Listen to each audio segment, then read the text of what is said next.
Alright, let me make sure stream's working. Let me turn the volume down.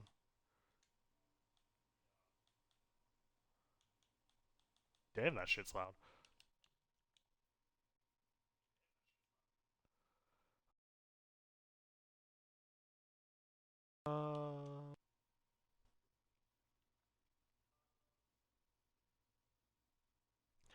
Uh, uh, okay. We should be good. Hello, everyone, and welcome to the first Relocated review of the season.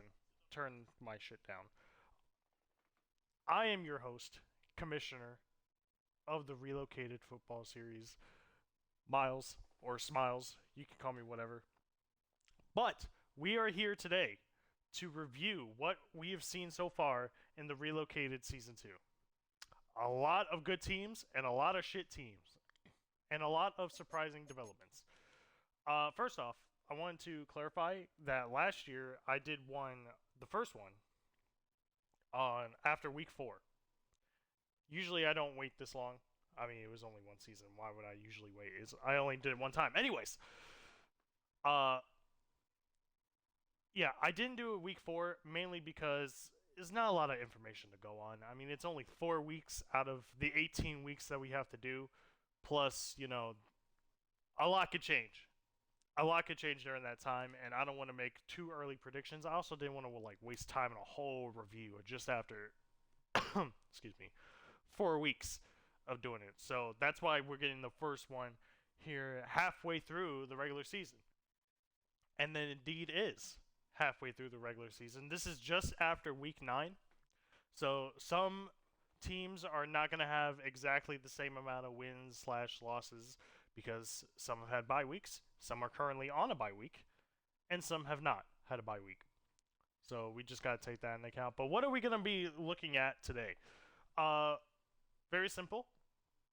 We're going to be looking at all the awards, for example, like the MVP awards, like who's in the running for that. We're going to look at who has dominated the weekly awards. I mean, if you haven't seen who's won the weekly awards yet, uh, go ahead, check out the Twitter. You'll see it all, at least from week 2, because I believe I didn't do one for week 1. But we're going to go over all of them anyways.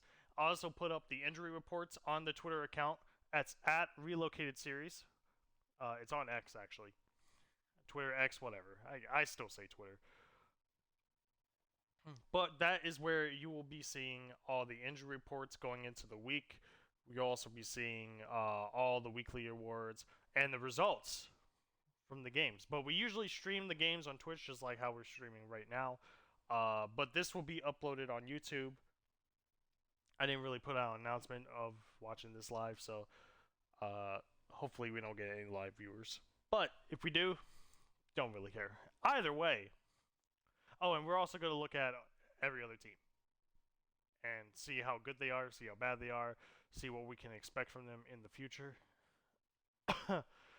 Right now, looking at just the AFC, it looks very competitive.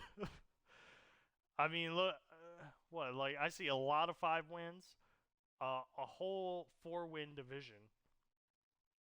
And funny enough, the one division that is usually competitive with each other is mainly between 2 teams. But we'll get to that. We'll get to all that. But what should we start with first? Well, let's start with the injuries because I find it pretty interesting how the injuries have been this past year. Where the fuck is is it? Oh, right here. I usually do it every week, but it's not the case. Uh, so far, I did pre-check it. The only one that is not a season injury, oops, I did the wrong scroll. The only one that's not a season injury is the Orbits player. Yes, Logan Lee, defensive tackle. He might be depth, but don't know. But he's only gonna be out for a week or so, so he will be back in action. But mainly, we've been seeing we've been seeing mainly linemen getting season-ending injuries. For example, Miles Frazier. I mean, he's also a deaf player, but left guard for the Buenos Aires Aviators. Complete MCL tear, out for the rest of the season. Very unfortunate, but that's the nature of playing football in a simulated league. But recently, Robert Hainsey has a torn pec, and he will be out for the rest of the season. This is the Columbus Caps center. That's going to be crucial. Now they will have to go with their backup center, but that's not even it. Also, these guys, they're not out for the season, but Joe Tunney has been out for basically all the way up until this point. I'd say like after week 1, he's been injured. Deion Dawkins, I feel like he got injured a month ago, but he's nearing a return. But this is huge. I mean, this is both offensive linemen out for the Dragons. Now, I wouldn't say that's the reason they've been losing, but it definitely doesn't help. Ed Ingram for the Lumberjacks also has a torn pec. He will be out for the rest of the season. And this is a huge one. Nnamdi Madubuike. Another torn pec. What is with these fucking torn pecs? All these torn pecs.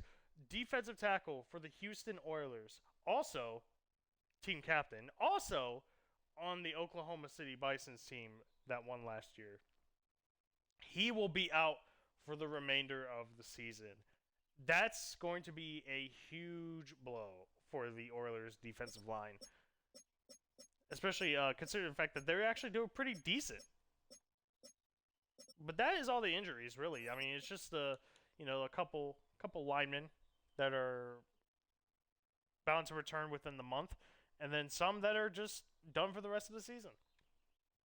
Very odd. The torn pec demon has come to rear its ugly head to these linemen.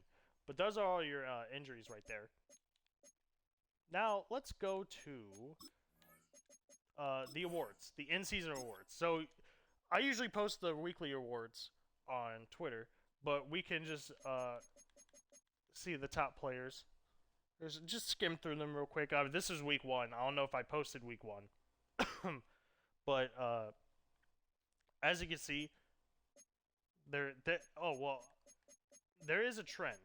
I will say, if you can see it right here, it's the NFC Offensive Player of the Week. Usually is Lamar Jackson on the Black Knights, and he has had an incredible run at quarterback this season. Something we don't normally see from him in Relocated. But yeah, we got a couple Caps players. We got some Black Knights players as well. Snowhawks and Elks and all that jazz. But we usually do this every week. So be sure to check out the X account for that. Let's look at the yearly awards, though. Because this is something we don't normally check out. I'll probably start posting. Maybe I won't. I'll just save it for the reviews. But we're going to look at the yearly awards to see who is in the running, who is in the lead for these types of awards. Now, MVP, clearly, Lamar Jackson for the London Black Knights. Like I said, he's had a tremendous season so far. He usually does have like a very mid-season. I mean, he had the Snowhawks in season 0. They only got like 7 wins. Last year, he was on the Bulls. They barely squeaked out 9 wins, but they immediately had a disappointing showing in playoffs. But this year, he looks right at home with the London Black Knights. I mean, usually they rely on a mobile quarterback. Why not rely on the best one in the league? So, Lamar Jackson is number 1, but I find this very interesting. Other than Drake May, who is in the 5th position, the top 5 mainly consist of defensive players. Aiden Hutchinson, well known last year for the guy that broke the sack record in the game on the Snowhawks. He's in the 4th position, but also TJ Watt on the Pioneers. He has done tremendous things on that Pioneers thing. Once the defense started actually kicking in, halfway through this season, they were exceeding expectations because I would say everything on that team is not the best except for their defensive line. I mean, they also have Miles Garrett on the other side, so it's kind of hard to contend with that. But having T.J. Watt there in the top spot shows the impact that he's had on the Pioneers, and they're in the lead in their division. But Jordan Davis, he's also I we might see another sack record breaking by a defensive lineman, no less, from the Salt Lake City Elks. But still not in the lead over Lamar Jackson. Coach of the year, first place right now is Brian Schottenheimer. Mr. Schottenheimer. He's a first year coach, so that helps. But he's also the first year coach that has the number one team in the NFC basically. So that helps. That helps. Peter Gaffney, the legend, the custom coach legend, been in the game for 3 years. Coach of the Lumberjacks, also coach of the Lumberjacks last year, but he didn't have a stellar season. But now this year, he 100% does, and that's weird to say for a Lumberjacks team, but yep, he definitely deserves a spot. Kyle Shanahan for the Monarchs. Very interesting. Mike Vrabel for the Virginia Beach Voyagers. Again, he formerly a coach for the Buenos Aires Aviators back in season 0. Now a coach for the team that he eliminated in playoffs that year, the Voyagers. He's done tremendous strides as well. And Dave Canales for the Oilers. Pretty good team. Pretty good team. But Brian Schottenheimer, obviously at the top, first year, and he has a stellar team. Makes sense. We're just going to skim through all of these conference awards. Offensive Player of the Year in the lead, Justin Fields. That makes a lot of sense considering he's the leading rusher as a quarterback. I want to point this out. Leading rusher as a quarterback, and they're actually benefiting off of his success. Wild to say. Jordan Davis, I mean, we were just talking about him. Defensive Player of the Year on the Elks. Offensive Rookie is going to Tyler Warren. Very interesting that it's going to him and not someone like Jackson Dart. But it could be a neck-and-neck race. Nick Emenwari, yeah, I would say so. He's had probably 3 or 4 pick sixes this year so far. I would say he's probably got a lock on Defensive Rookie of the Year. Nick Squirton for the Caps as well. Best QB. So now, I think this is weird. I think, because it's clearly not showing all the QBs in the league or in the AFC. I think it's after like a certain amount of attempts or pass attempts or some shit like that. Or like a certain amount of time in the game. I have no idea.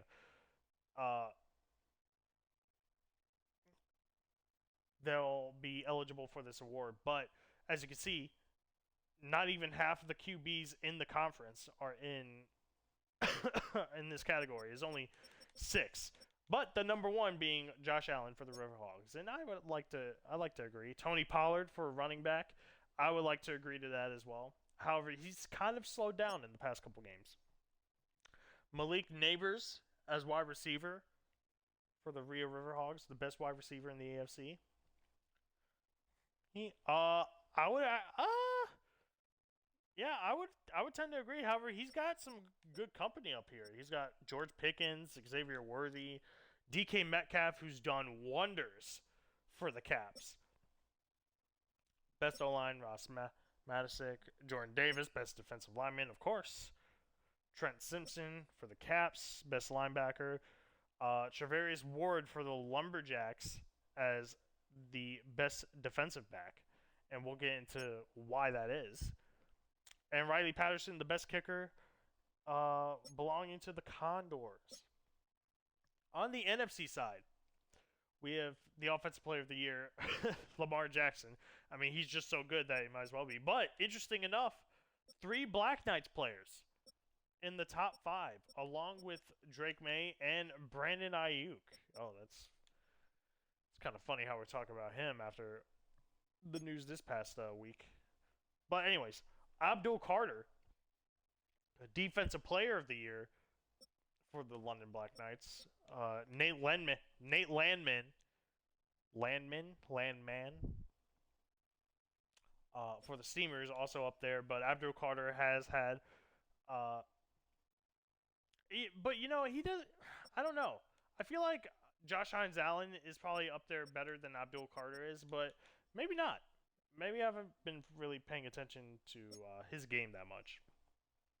Luther Burden, Offensive Rookie of the Year for the Oklahoma City Bisons. I would have to agree, but I also find it crazy.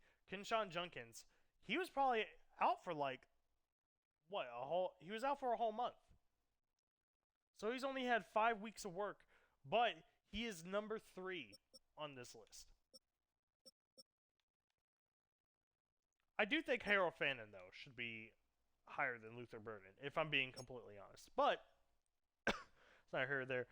Also, Defensive Player of the Year, also Defensive Rookie of the Year, Abdul Carter.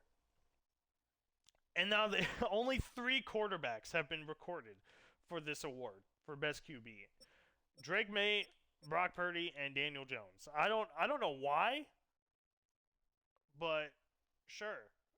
I mean, that's probably not even remotely close. I probably would have to say once Lamar is eligible for this award, he will probably be up there. Zach Charbonnet. So this is very interesting because Zach Charbonnet was actually swapped out with Travion Henderson, but I wouldn't even necessarily say swapped out because clearly he got a touchdown this last game, but Travion actually I don't think was a hindrance to them at all. In a way, it's kind of made their run game a little bit better. Not saying Zach Charbonnet was bad, but you know, it just goes to show you the effect that Zach Charbonnet has had with the Black Knights. I mean, their overall offense is probably the best in the league right now. and look, best wide receiver, Nico Collins. Right behind him, Brandon Cooks. It's amazing when you got 2 top wide receivers on your team, the things you can do. Mitchell Rambroni, the best offensive lineman for the Orbits. Abdul Carter, again, best defensive lineman. He must have had a tremendous season so far. Levante David, the best linebacker in the NFC for the St. Louis Sentinels. So I would have to agree with that. Jesse Bates III for the Huskies. Yes. Yes and no. I mean, he had that tremendous game where he got like 3 interceptions, but I don't think he's really done too much after that. I mean, knowing the Huskies' success, they definitely haven't. And the best kicker in the NFC, Kymie Fairbairn for the Oilers. So those are all your best players. I believe we have covered everything else that we wanted to cover.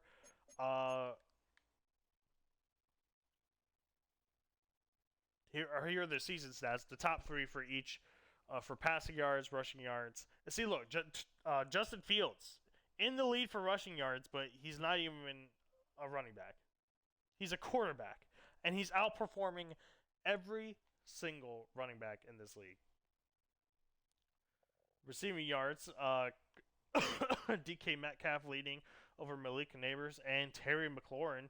The Wizards having a resurgence. Aiden Hutchinson, Jordan Davis, TJ Watt. Those are the top 3 defensive players in the league we have right now. So, makes sense. Makes sense. How many sacks? 14 sacks? Oh, they're definitely going to break the sack record. For sure. I don't know why. What is with this league? I don't think we've had that in Season 0 where the linemen just have an incredulous amount of sacks. I don't know. I don't know. Maybe it's the time. Maybe because it's faster paced, the offense can't react properly. I don't know. I'm just bullshitting. Jesse Bates third, 4 interceptions, but 3 of them were the first game. I would have to say, yeah, Travarius Ward, probably the best defensive back in the league right now. Over Jesse Bates. I mean, Jesse Bates is a safety, but still, regardless.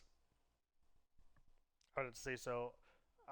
Aziz Al-Shir, most tackles in the league. I don't know. I mean, to be fair, Tackles are kind of like a bullshit stat for me. It's like, yeah, it's a great stat, but is it the result of actually doing good?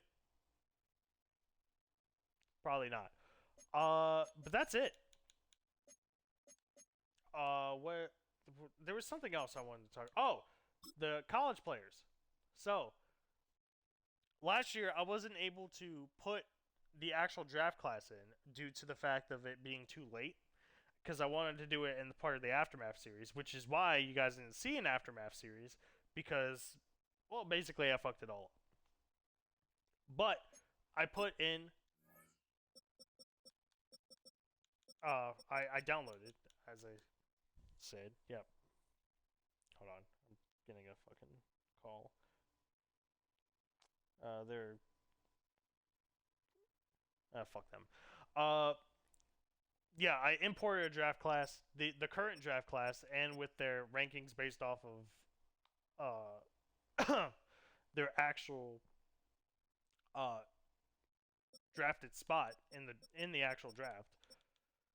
As you can see, Fernando Mendoza was the number 1 draft pick. Arvell Reese was actually number 5, and Garrett Nussmeister 249th pick.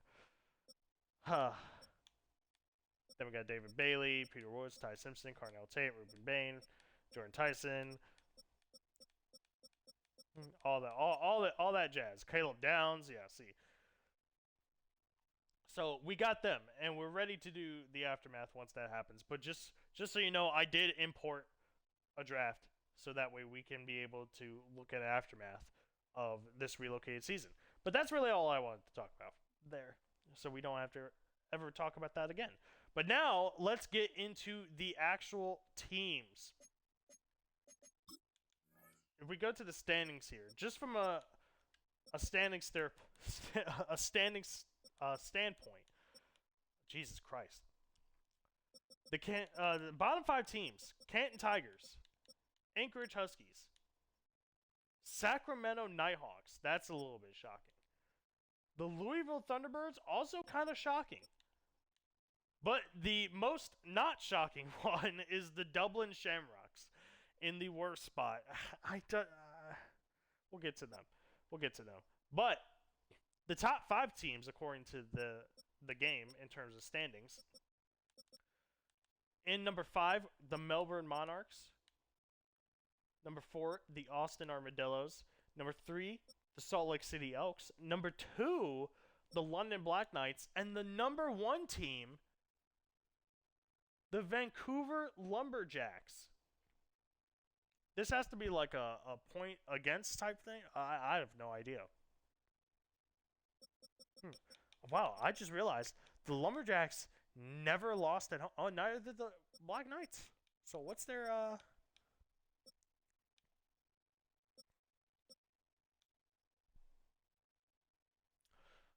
well, that's a little bit odd because oh, I guess this does it take into account NFC or like a conference or something like that? I have no idea, but I think the Lumberjacks should be second then, if that's the case. But that's just my opinion. Maybe there is like a certain thing I'm forgetting. Oh, head to head. I totally forgot about the head to head because Vancouver won against London. What week was that?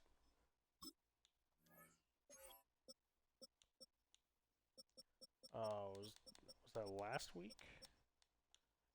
Yeah, it was last week. Vancouver did win against London, so that's why they're ahead because they have the head to head.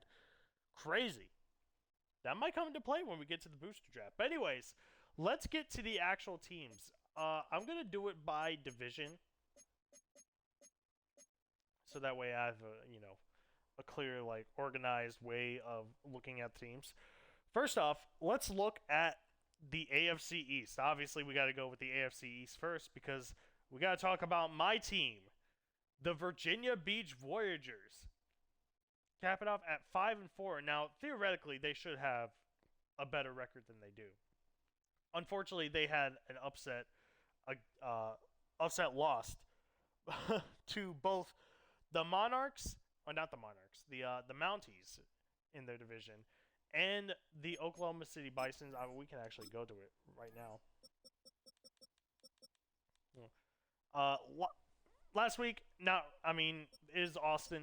They've proven to be a great team. Oklahoma City, all because of a blocked point after attempt, the Virginia Beach Voyagers lost. And then this incredible, what was it? Was it a Sunday night or a Monday night game? I believe it was a Sunday night game. Oh yeah, it says Sunday. Duh. Uh, this was an incredible Sunday night primetime game. Going into overtime and the Mounties still pulling up the upset win. Granted, that's one of the 2 wins that the Mounties actually have. So it is what it is. But I'm not complaining. I'm not complaining. Virginia Beach still at the top, despite the fact that they're at the top, but they don't really look too great. I mean, they have a lot of upside though. Let's look at the team stats real quick.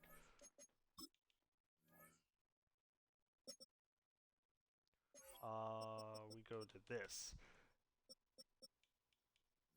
Actually, no. We could go. I forgot about this screen right here. Yeah, so they have the 9th best offense in the league and the 5th best rushing yards in the league. Well, that is in part due to Tony Pollard and Jackson Dart a tiny bit. Jackson Dart can be a mobile QB when he needs to be. 13th in passing yards. That's actually kind of shocking because their passing is actually not that terrible. But considering they're, more middle of the pack, kind of odd. Kind of odd. But their defense is really where they really struggle. They're 28th in passing defense. One of the worst passing defenses in the league, as well as one of the worst defensive rushing teams in the league at 25th. They're kind of just a mediocre defensive rushing team. But they rank at the midway point for opponents' points against. That's good. That's good. That means they're stopping them from scoring. But the defense still is a bit lackluster in getting them into that position. That's what that's telling me. They're getting what they're allowing their opponents to get up the field, but they're stopping them from scoring. Which, I mean, at the end of the day, is all about is like how it matters. But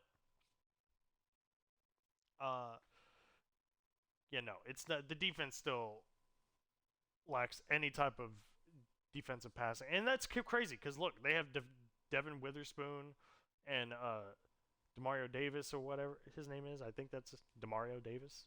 Yeah. But also offensively, I like to complain because let's look at their team.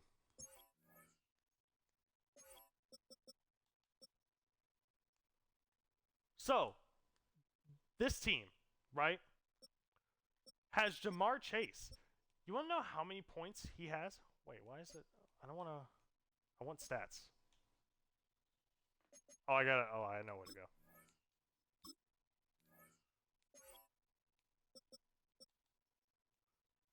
So Sam Laporta, clearly the standout receiver on this team.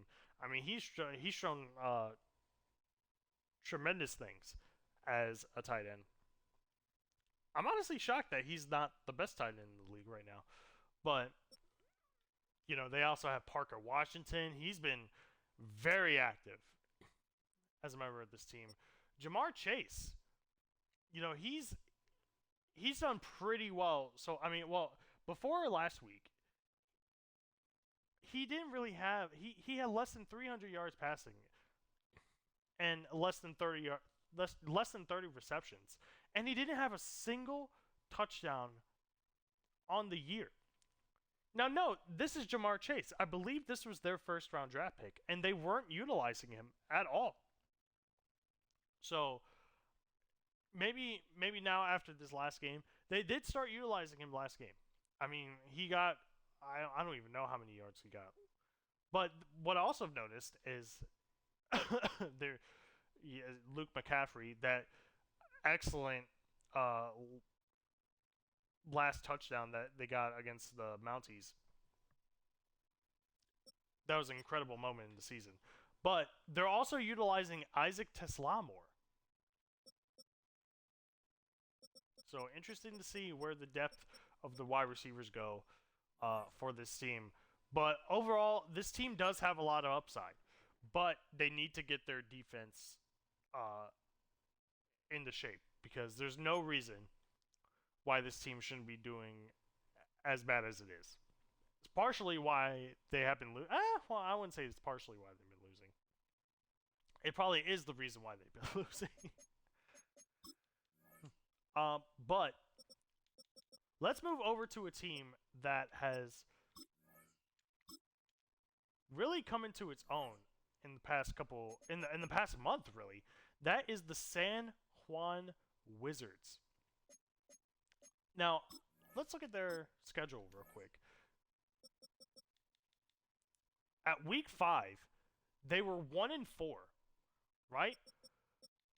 But they've won every single game the past month to basically counteract that and get a positive winning record to their name. How they lose this game? I have no idea. But they win against the Mounties. I mean, they did lose to the Voyagers, so that's probably going to set them back in terms of division standings, especially because they're tied right now. But this is probably the main reason why Virginia Beach is over.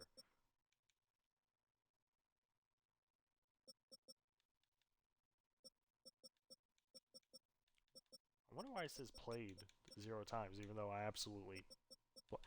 Alright, whatever. Regardless. Wait, did I? Yeah, I guess. Yeah, I could have sworn I fucking played that, but whatever. The game's gaslighting me. But as you can see, they've gotten a big win against the Condors. Big win, a huge shutout win against the Canton Tigers, but the Canton Tigers aren't anything special, really. Then they won in an upset against the Austin Armadillos, and not only that, against the Toronto Snowhawks. These are, by the way, I want to point out, these are top contenders for each conference. And the Wizards just beat them after having a very lackluster season. Or at least a lackluster first half. You know, they got this upset win against the Mounties. That was great. But these are pretty huge wins. And let's see why here. San Juan on the right side. 16th in points. You know, that... I think that mainly is part to that first month that they've had. But they are 3rd in passing. The 3rd best passing team in the league. But they are the worst rushing team. I don't even know who is their running back. J.K. Dobbins, you know what? Honestly, that does make sense. That does make sense because every time I do see J.K. Dobbins play, he doesn't really get yards. Like saying, he really doesn't. But what's really come through for the San Juan Wizards is their defense. It's only allowing the 5th least points out of the entire league and the 3rd best passing defensive team. Rushing defensive, not really that great. But the passing defense is like the bread and butter in Relocated because this is mainly a passing league. And when you have one of the best defenses like that, you can really do good. Hey, defense wins championships, right? So maybe they found something here. Wizards in past years have been a completely forgettable team, but if they keep this up, they might not be forgettable. I mean, right now they're competing for a divisional spot with Virginia Beach, and it might not even be close compared to who the other teams are. And let's get to who the other team is. The Brooklyn Dreadnoughts. Last year's runner-up. Is Is there an easier way to fucking get to them on this menu? Yeah, right here. The Brooklyn Dreadnoughts first year coach Aaron Glenn, currently 3-5. Not a great record. Let's look at their schedule here. So they won against the Blues in the first week. That was a decent win. But then they lost to the Mounties. So that's the Mounties' other win. So Mounties have won in 2 division games. But they can't seem to win every other game. Anyway, we're talking about the Dreadnoughts here. Won against the Orbits, just barely though. Won against the San Juan Wizards, but just barely though. But then they lost to the Black Knights, then Lumberjacks. Then they got destroyed by the Oilers, and then they lost by 1 point. Oh yeah, this was the this was the rain game where they had that incredible 4th down touchdown to win the game. The Caps did. So right now, the Dreadnoughts are on a 4-game losing streak. First month, they actually didn't look too... I mean... Did I record a screenshot? No, I didn't. First month, they didn't do too bad. They were on a 3-1, but they weren't really a high-scoring team. And the problem is, they're still not a high-scoring team. But now they're facing off against high-scoring teams, and it's not doing well. Let's look at their... Let's look at their stats. Under Jacoby Brissett, not really the best look. Oh yeah, I also forgot Jordan Love. Jordan Love is doing tremendous. I believe he's... Do we have a... Where's the... Oh, there it is. Look at him. He's 3rd. At first, he wasn't even on this list, but now he's 3rd in passing yards, having 11 touchdown passes behind the likes of Josh Allen and Mac Jones. So that is incredible for them. But Brooklyn. So defensively, they're actually not terrible.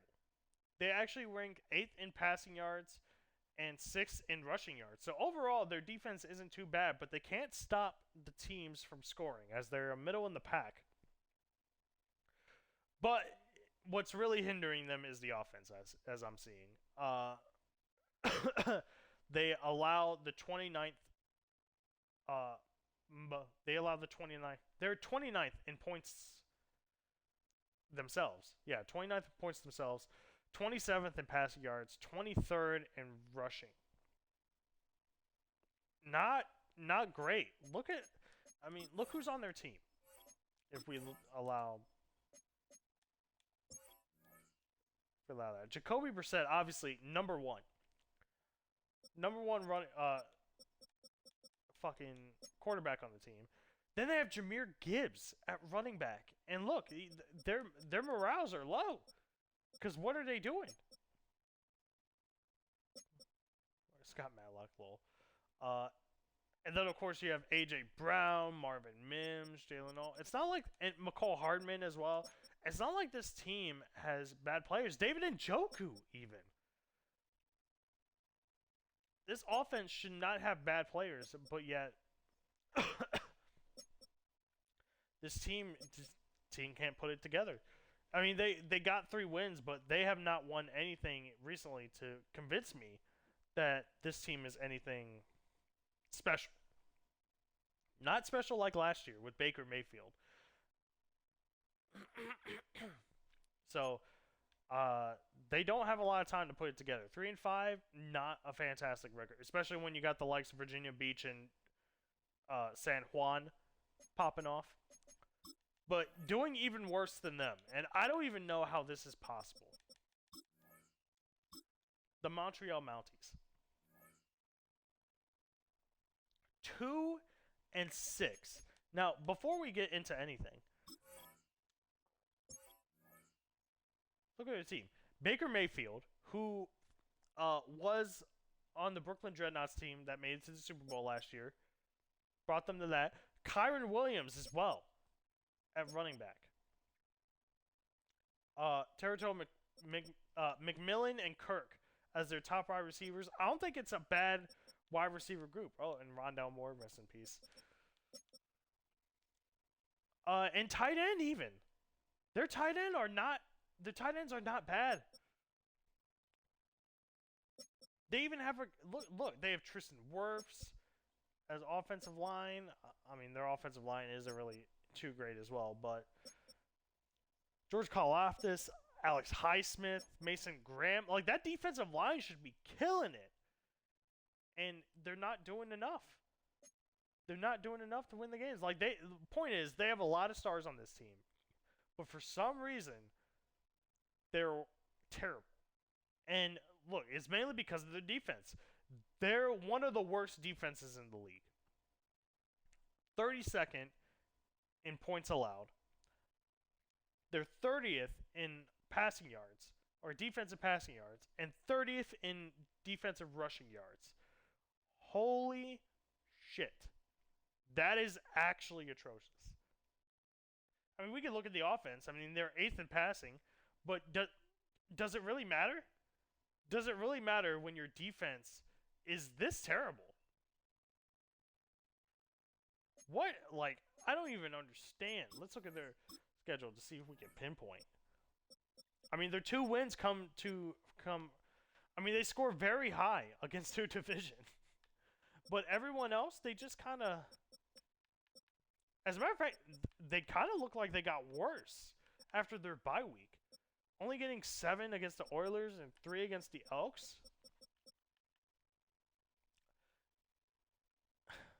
I want to say this team is not as bad as they say, but I can't defend it. I honestly can't defend it. I mean, this was a close one. It's not really on that. I mean, that was a insane ending to that game. Losing to the Bisons, though, who I don't like. I mean, you want to talk about a team that I don't really think is special compared to a team that I do think is special, but clearly the results are opposite. And then losing to Armadillos, I mean, that is kind of rough. I mean, they did bring them pretty close. But the bye week did actually no favors at all. Not even going into double digits, where they've at least gotten 17 every other week they've been in. And now they face the Wizards, who got the upset win against them in week 10. Or, yeah. So, I actually don't know how they're going to pull this one off. I mean, clearly it might be too late. 2-6 is too low of a record for them to even probably come back. Are they booster eligible? Oh, they are. 1, 2, 3, 4, 5, 6, 7. Ooh, they just are. Oof. That's going to be rough. I know, I mean, there's a lot of good players that they could just easily take from. That these top teams actually need. Yeah, now I guess now your goal. I mean, if they came back from this, that would be absolutely tremendous. I mean, that would be probably on the likes of, you know, the London Black Knights, who started off 0-5 last season and almost made it to playoffs. But luck was not on their side. Can luck be on the side of the Mounties? Being last place in the division? Probably not. Well, that's the AFC East. Let's go on to the Caps, part of the AFC North. And this team is actually quite shockingly really good. They're currently on a bye week this week, so they got time to rest. But that also gives these other teams, like Memphis and Toronto, time to tie with them or surpass them. But even then, I don't think they're going to surpass them, even if they do win this week, because I think Columbus has the head-to-head win. But they're the second best team right now in the AFC. Why is that? Well, I'll tell you why that is. Actually, no, I won't, because they don't have the stats. Oh, no, wait. Oh, yeah, they do. My team rankings. So, as far as points goes, they're one of the worst in the league. But with that being said, they still have high passing yards and high rushing yards for a team that does not score a lot. I mean, it's not tremendously high. Let's not get it up. Let's not, get carried away here. but it mainly comes from their defense. Uh, Defensive points, number 3 in the league for the least allowed points. Defensive passing, they're the second passing. They're the second best defensive passing team in the league, and they're kind of middle of the pack when it comes to rushing. That is pretty insane. Let's go to the schedule. See if I can remember some. Yeah, so very low scoring team. But they're somehow pulling out these wins. They've only hit 21. They've only hit 20 points one time, and that was against the Blues. And that was a comeback one. 3 times. Oh, I must have had a fucking I must have had an error there at one point.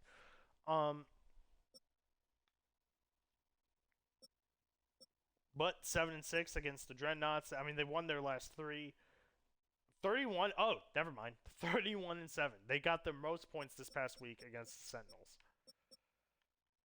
Other than that, Columbus, they shut out the Canton Tigers. They only need 1 touchdown, but their defense did the rest. Winning against the Golden Eagles as well. Bulls, they look like the better team there offensively. So the Lumberjacks. So what I'm getting from this is that whenever they face a good offensive team, like probably elite tier offensive team, they can't seem to get the win. But it also seems like this team is just maybe they're kind of frauds. If I'm being quite honest, because look at these. I mean, look at these fucking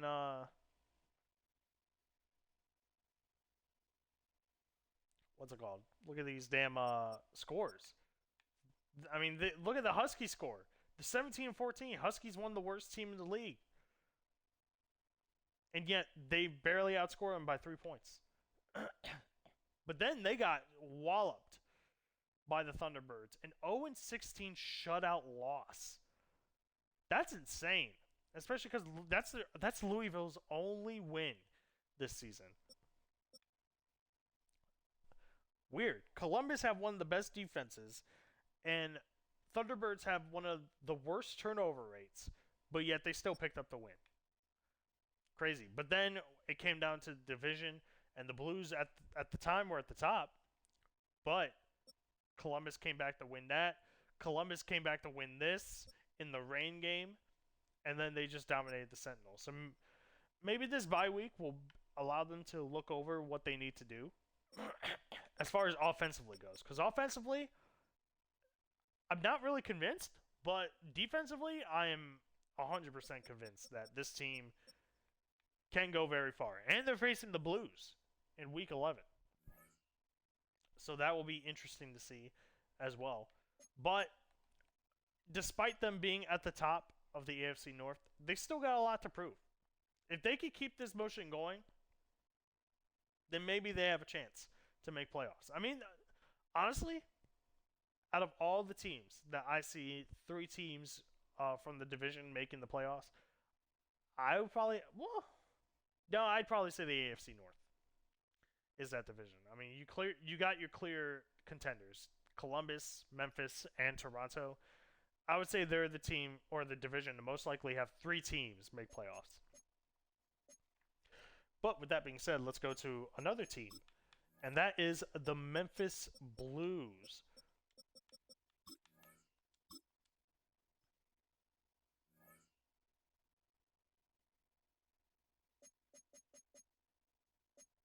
So, Memphis Blues. Let's look at them real quick. Not a bad team. I mean, their rushing yards could be a lot better, but they also don't really have too much in the way of. Oh yeah, I also forgot to look at the roster for the Caps. So let's look at that real quick. I mean, they do have Trey McBride. He's doing fantastic as a tight end as well. Trent McDuffie, Antoine Field, Kobe Turner, and DK Metcalf, obviously one of the best wide receivers in the league right now. Joel Bitonio. Oh, very unfortunate. We actually just found out today that he is retiring from the league, so he might not even be in for next season. So this is his last chance to get a relocated title. Who knows? Uh, but let's go to this Memphis team led by Jared Goff, who's doing fantastic. The running backs though, Jordan Mason and RJ Harvey, not really impactful. As you can see, rushing yards is 27th in the league, but their passing yards is top 10. Their points per game is 13th in the league, and then you also got their defense. Defense is actually pretty good. They're pretty good. They're pretty good. 7th in defensive points, 14th in defensive passing, which I mean is not terrible. It's still middle of the pack, but it could be better. And 8th in defensive rushing. So they're stopping the run quite a bit. But their offensive looks pretty spectacular as well. Oh, their offensive passing. I mean, if you look who's their wide receivers real quick. I mean, you got George Pickens and Chris Godwin. Chris Godwin on the Bisons last year, he did amazing as their wide receiver 1. But now it's taking a back seat, kind of, to George Pickens, who's done well for this team, as well as Chimere Dike. I mean, wide receiver 3 goes. Chimere Dike is actually pretty damn good.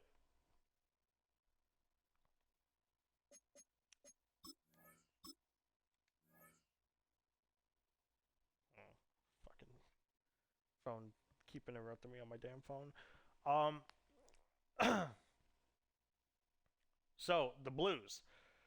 They lost their first week, which was very unfortunate. But after that, they went on a tear. I mean, they shut out the Portland Antlers. They did win against the Voyagers. They won against the Omaha Bulls as well. Then they went on a bye week, and you could argue they kind of won against the Canton Tigers. But then they obviously got that upset loss against the Caps. Obvious win against the Louisville Thunderbirds, so that's good. And then you got the upset loss from Rio this past week. That was also an incredible game as well. So Memphis kind of,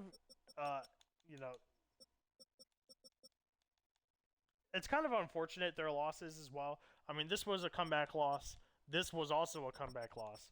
This one, I can't remember the details of this game, but I don't think it was that much of a comeback as I'm remembering.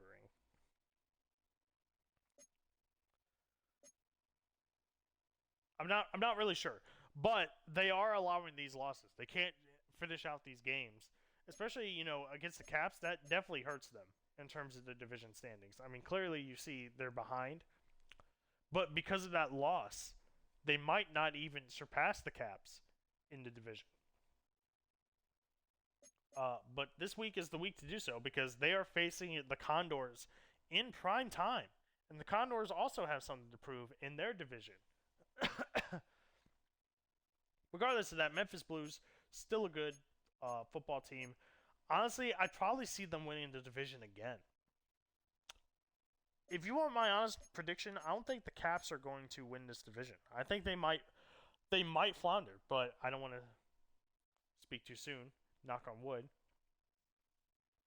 Caps could still be the number 1 team in the AFC North. But they also have to contend with this other team in the Snowhawks, the Toronto Snowhawks. Probably their best season so far in this league. It's kind of crazy looking back on some of the seasons and how many wins some of the teams got. And then you see, like this season, they're almost getting the same amount of wins as they have in the previous seasons in just the halfway point. And one of those teams is Toronto Snowhawks. And this is mainly off the back of Justin Fields. I mean, if you... Can I be honest with you guys? This is almost like a one-team show.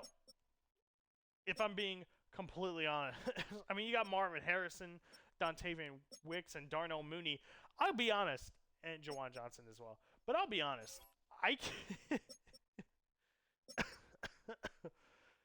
I don't really remember a single fucking offensive player on the team other than Justin Fields. I mean, it's kind of just been like a one-man show.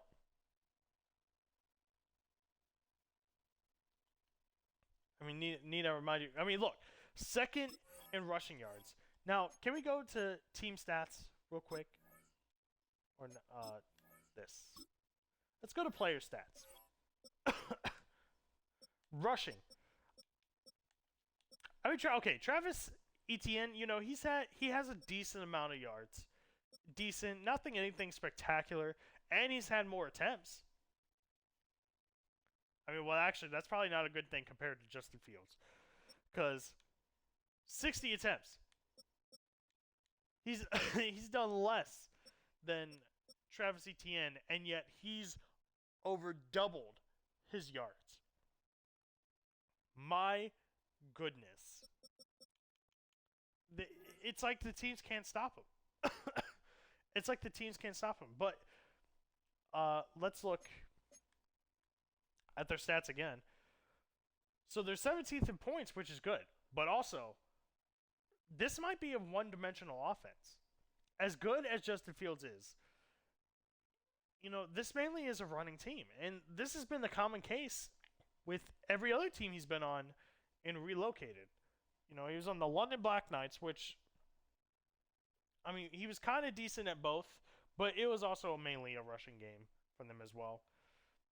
And last year, Oakland Redwoods, kind of the same thing. Not really a passing team, except the difference is he had Christian McCaffrey. If he didn't want to run, you could just hand the ball off to Christian McCaffrey. Now Travis Etienne, he's very good, but he's no Christian McCaffrey. And I fear that one of these teams is just gonna, you know, if they do make playoffs, one of these teams is just gonna fucking pick up on that. They picked up on that last season. You know, Brooklyn Dreadnoughts, they shut them out in the divisional round. And they shut the Redwoods out, which had Justin Fields in the divisional round. So maybe this little this fairy tale of just a rushing QB winning this team a title. It may just be that. It may just be a fairy tale, depending on who they face. But this is a very one-dimensional offense, for sure.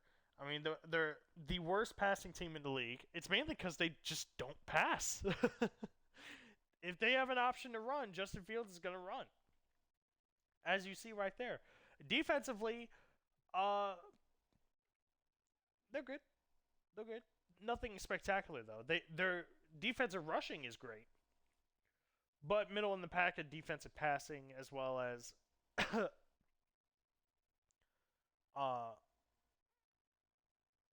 11th in defensive points. So the defense is pretty good at kind of stopping their scoring, but let's look at their schedule to see who they actually stopped. So they went 3-0 against teams like the Mounties, the Tigers, and the Huskies, who, funny enough, are bottom 7 teams.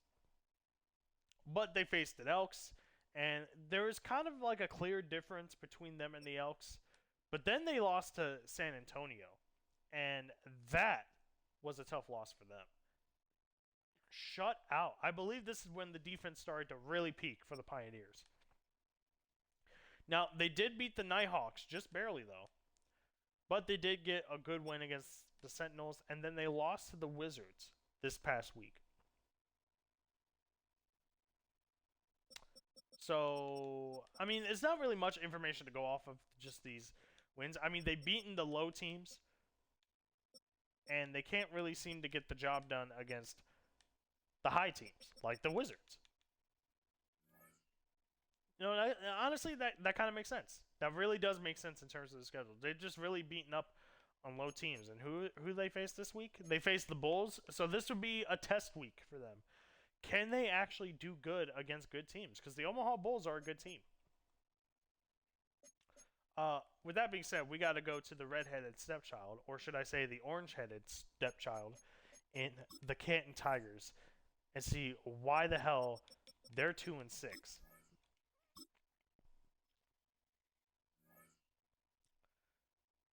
Their history Relocated steadily declined. Obviously, winning the division in season 0, and then just being clear, bare to the bones, middle of the pack, going 8-1 to one of the worst teams in the league.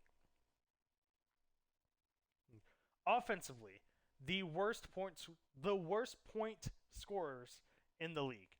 30th, the 30th in the league in passing, the third worst. But they're 20th in rushing, which I guess is good.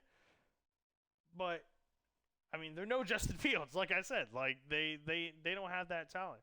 I mean, they have David Montgomery, but I don't know. Like it's just their offense not really too great. They have the best defensive rushing, or the second best defensive rushing, but their defense also is kind of not too great as well. Look at their roster here. I mean, Bryce Young. I mean, having Bryce Young back for a second year in a row. I don't know if that was a so-called improvement of what they were last year. David Montgomery is definitely an improvement. Oh, actually, I don't know because they did have Kareem Hunt. He was pretty. He was good as a running back for Canton last year, but David Montgomery clearly the best part of this team because who else on this team? They have Tyreek Hill, Jaden Reed, another Bison from last year, Diami Brown, Mac Hollins. I don't know. I feel like these wide receivers should do wonders. Even Hunter Henry being on here, but I'm not sure. Wait, I'm sorry. Did they have do my eyes deceive me? They have a number 66. Hold on. Hold the damn phone.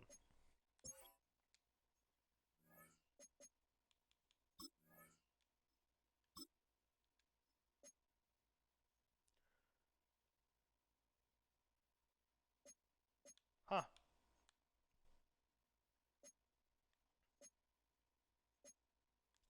That's wild. That's wild to think, but I don't know why. I don't know why they have a 66 starting over a 72. I don't know. That if that's their best possible lineup, I have no idea what they're really thinking.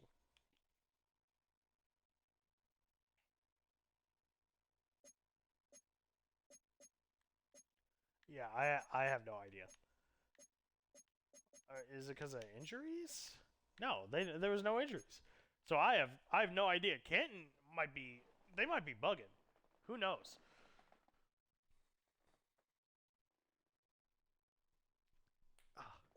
But I mean, clearly they're not in contention as well. Same with the Monarchs, or not the Monarchs, the Mounties. I keep getting those two mixed up. There's really not much to say. I mean, we can look at their schedule all we want. Who are their two wins against? The Thunderbirds. That's not very shocking, and the Huskies. That's also not very shocking. But ever since then, they've been losing. I mean, they had this close game with the Bulls and the Blues, but they have been creamed by the Wizards, and they lost to the Voyagers in Week 8. And they didn't even score in a one touchdown game against the Caps. I mean, I don't know what to say. Like this team is just not competitive at all. I mean, they've already lost 3 divisional games. I don't see them even coming far. They might even be a booster team. So, sucks to suck. All right.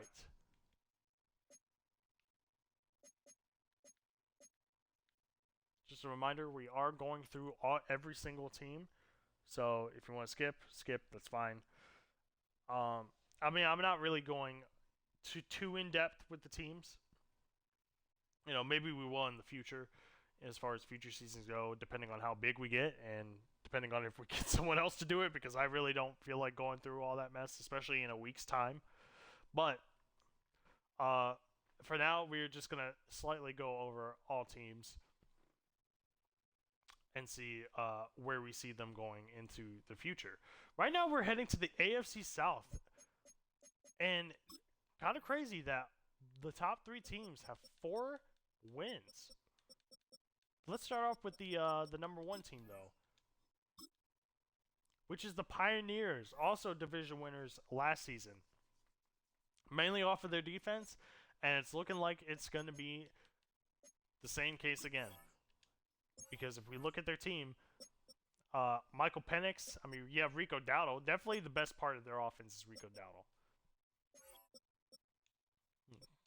Khalil Shakir and Jerry Jeudy, good wide receivers to have. That's for sure.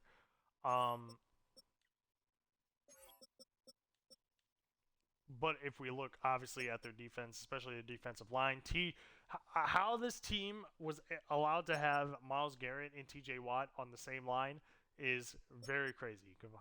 Dexter Senior, Jeremiah Trotter as well, Jordan Brooks as a linebacker, Jalen Petrie. Yeah, this team defensively is incredible, and it's coming to show in this last month of play. Offensively is where they struggled. I believe we could see these stats. Yeah, rushing they're 17th in the league, so it's more middle of the pack, but it's not bad. But they are the 31st worst. Wait. They're the second worst passing team in the league right now, and they're 25th in points. So how they're fourth, or how they have 4 wins, is beyond me. Well, it's not beyond me, because look at that fucking defense. They allow the least amount of points. They allow the least amount of rushing yards, and they are 4th in defensive passing. Absolutely insane. Like that is indescribable. I don't think, were they the best defense last year? I'm not sure they were, but they were pretty up there with Aiden Hutchinson at the helm. But it was mainly known for their defense last year as well, that this team was good. But holy fuck, this might be a phenomenal defense. I don't think anything's really getting past this defense, if I'm being completely honest. Let's see who they've lost to, though, because I think that'll be really key. So they lost to the Nighthawks in the first week. That's a little bit questionable. And they also lost to the Orbits, but the Orbits are starting to, they're coming to their own. Then they shut out the Mexico City Golden Eagles in the 7-0 victory. Then they lost to the Aviators, though. I think this is going to be the key in the Aviators winning the division, because they actually have quite a bit of divisional wins. But they dominated the Toronto Snowhawks. Then they went on a bye week, and then they dominated the Portland Antlers. And then they dominated the Monarchs. That was an upset, in all honesty. But then they lost to the Pioneer. Or they lost to the Lumberjacks. And, I mean, the Lumberjacks offense is really good.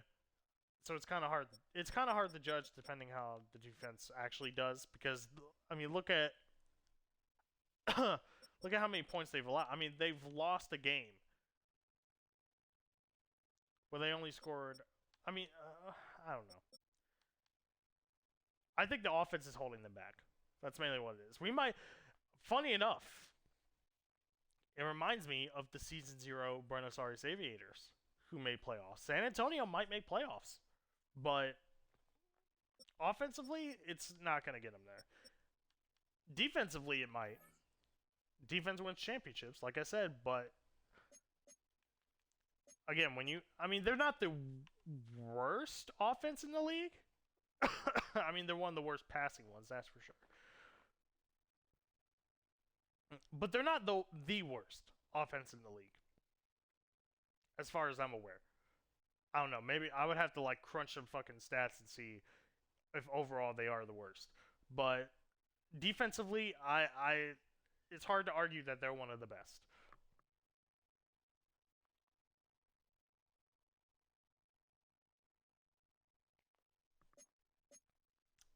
All right, let's go to where's the screen? All right, let's go to the Aviators, the Buenos Aires Aviators.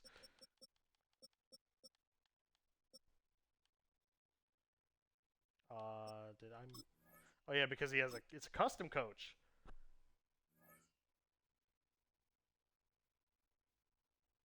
led by Tim Stevens, the only custom. I mean, other than Peter Gaffney, the only first-year custom coach in this game, and he looks like he's doing a decent job. Buenos Aires on a bye week this week, so they can't affect their record. One of the worst defenses, though. 25th in passing. Oh, fucking A. 25th in passing, 26th in rushing, and 30th. They're the third worst team in allowing points. But offensively, 26th in rushing. Oh, man. And that's crazy because they have Jonathan Taylor. Look. Yeah, Jonathan Taylor. And yet, they can't seem to do anything good with him. I mean, I thought he was doing well in the first month of the season, but now they're relying on the passing, and they rely on heroes like CeeDee Lamb, Michael Pittman, Darius Slayton, Tyler Warren, who's currently linked as the best tight end of the league, or at least in the AFC. As you can see, though, it's working. They're 5th in passing, and they're 15th, middle of the pack, in scoring. I feel like this team could do wonders if they could get their defense in shape, as well as if they can fix their rushing a little bit, especially since they have elite talent like Jonathan Taylor. But this team has a potential to go far. They could make a wild card spot, or they could win the division. I mean, it is close. Look, there's four wins across all teams, and the only reason San Antonio is up in 4th is because they have one less loss than everyone else. But look at their schedule real quick.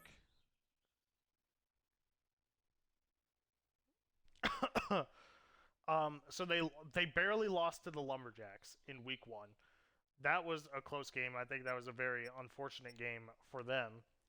But then they won against the Nighthawks, lost to Rio. See, that's what I'm saying. Like, the commentary kind of sucks in the game because they said they got the season sweep, but clearly they fucking didn't. They lost badly to the Riverhawks the first time, but then they won against the Pioneers, so they kind of got their division win back.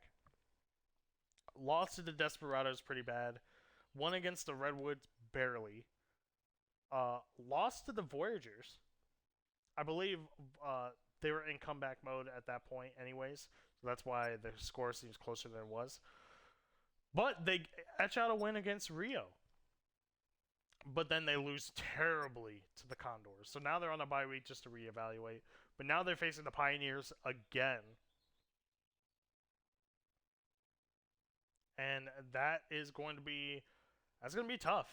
I mean, they beat them before, but the defense, I think, surely has gotten better for the Pioneers. And really, the Aviators have only their passing game, which, again, like, that's... If there's any type of game you want to play against the Pioneers, it's the passing game. But even then, that's still top tier for them. So who knows? Who knows how that game will turn out? I feel like that will be very pivotal in who wins the division. Kind of like last year, where the Aviators and Pioneers were in contention last year to win their division, and Pioneers ended up getting the win. But as you can see, Mac Jones also doing incredible. You know, he was on the Tokyo Dragons last year in that roller coaster of a season they had. But as you can see on the right side, Mac Jones, 1,900 passing yards with 13 touchdowns, second in the league with the most passing yards. So Mac Jones is doing wonders on passing, but we'll see how far that actually goes for them. But let's go to the Rio de Janeiro Riverhogs, our Season 0 champions. Where are they? There they are.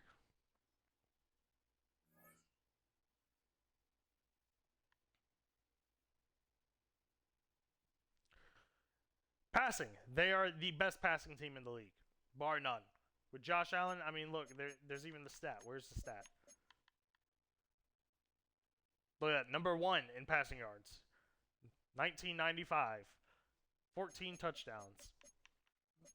Incredible work he's done. But they're still only 4-5. They don't even have that great of a record. I'm only just basing it off of, you know, the record in their division. But like, you know, they're playing like middle of the pack teams that have a lot of upside though.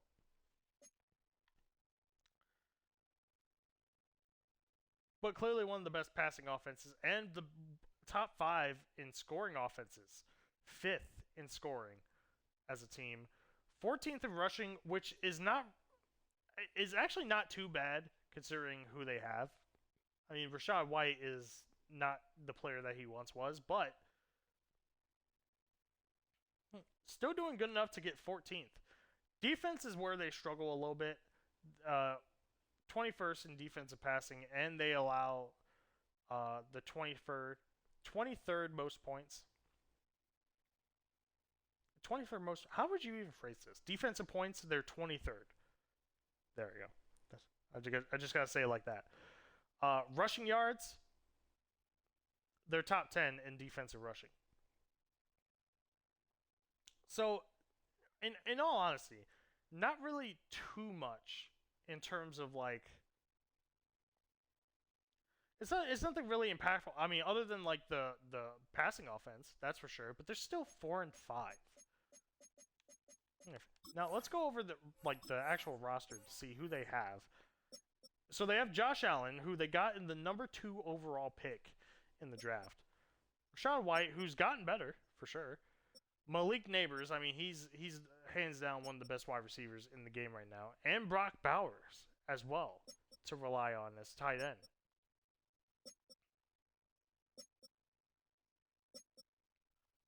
Not to mention their offensive line ain't even that bad as well. I'm just looking over their positions, and it doesn't look bad. Overall wise, this team does not look terrible. Classic Nick Folk. Yeah, I have no idea. I mean, let's look at the schedule, because that's our determining factor of how good or bad this team is.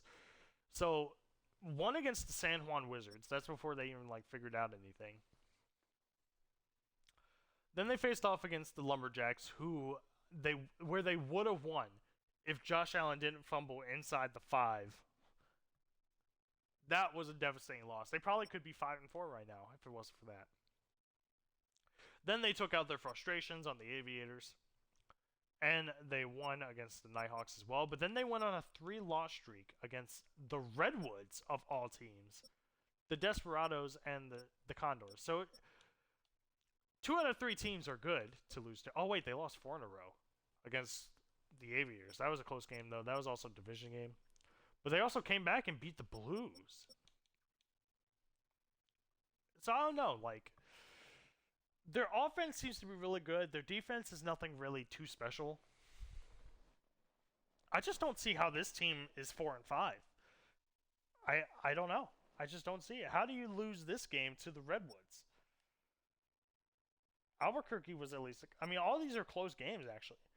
Actually, that's a great point. Every single one of their losses is a close game. Very interesting. They're losing these close games. They just need to close out. But it's going to be kind of hard when they're facing Armadillos next week, and then they go on a bye, and then they face the Elks the week after, and then they face the Pioneers, who's one of the best defensive teams in the league. So yeah, Rio's got their work cut out for them if they want to win a second championship. But each team has 4 wins, so you never know who's going to win the AFC South. Oh, and then we got to talk about the green-headed stepchild, the Golden Eagles.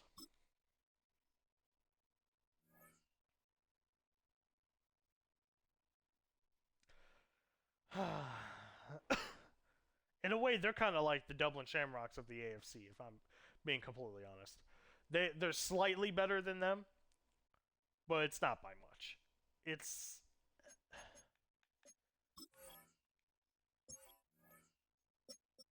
Like, they have Sam Darnold, who's the current Super Bowl champion IRL.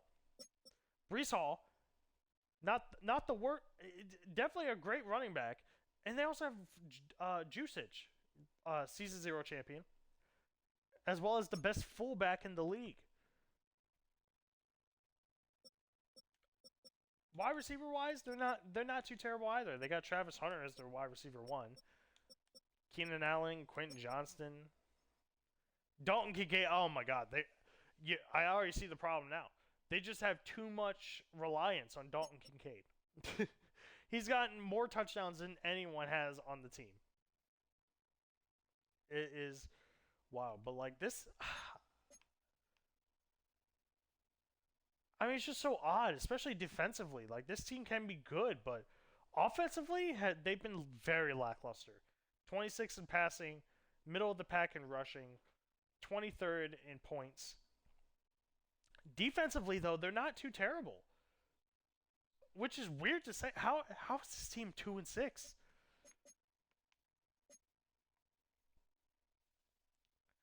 How is I mean I guess because their offense can't really do much, but like it's not like their defense isn't trying out there, and it's not like the offense is doing terrible. Hold on, I gotta see this. Okay, so they lost to the Oilers in a high-scoring game, but then they lost to the Caps by 3 points. They got shut out by the Pioneers, but that was only by one touchdown. Then they lost to Melbourne, who were doing pretty good. Then they got the upset win against the Elks, so we see the potential with the Golden Eagles, but it's just not portraying. They lost to the Antlers. They dominated the Nighthawks, but then they barely lost to the Redwoods. I don't understand. And now they have tough competition with the Pioneers.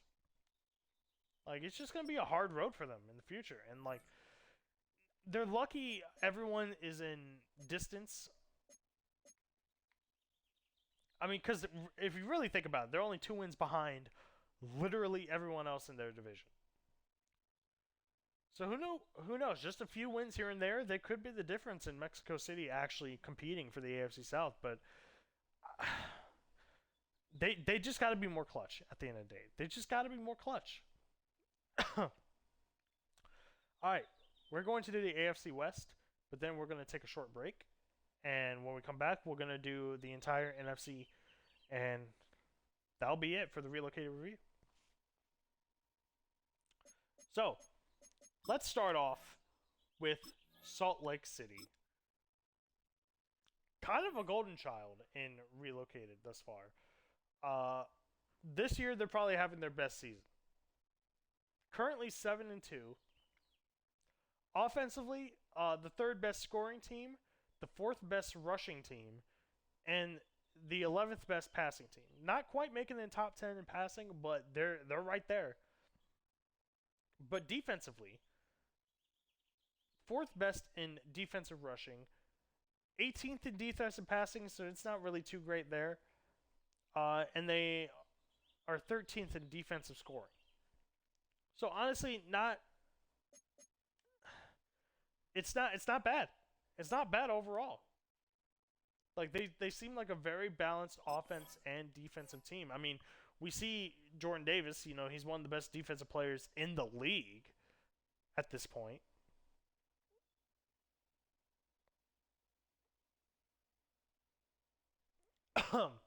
So, let's look here.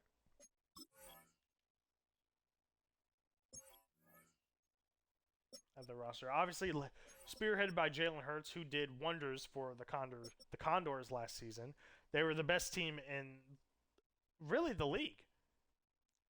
But they also have Trey Benson, who I don't know the stats on Trey Benson. I don't think he's really been that much of a factor, if I'm being completely honest. And really, the wide receivers, they have Lab McConkey and Rashid Shaheed, but like, this would seem like a forgettable wide receiver core, but it's not that bad. And then you have Darren Waller at tight end. He's also done tremendous for this team.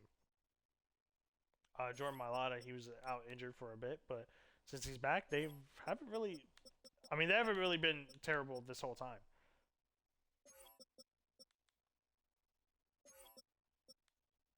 I mean, this offensive line is killer. Killer. And then they got Greg Rousseau, Trey Hendrickson, who's also been good, Jordan Davis. I mean, overall, this team looks great. There's no doubt about it. Tremaine Edmonds, Caden Ellis, one of the best mics, KJ Britt, Marcus Jones, Justin Simmons, who is retiring. So this is his last team that he's going to be on.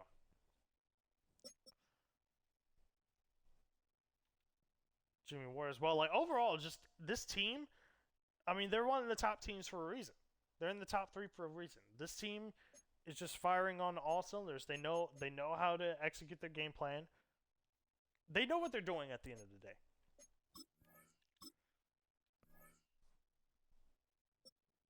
So they won 4 in a row. I mean, they're the last team also to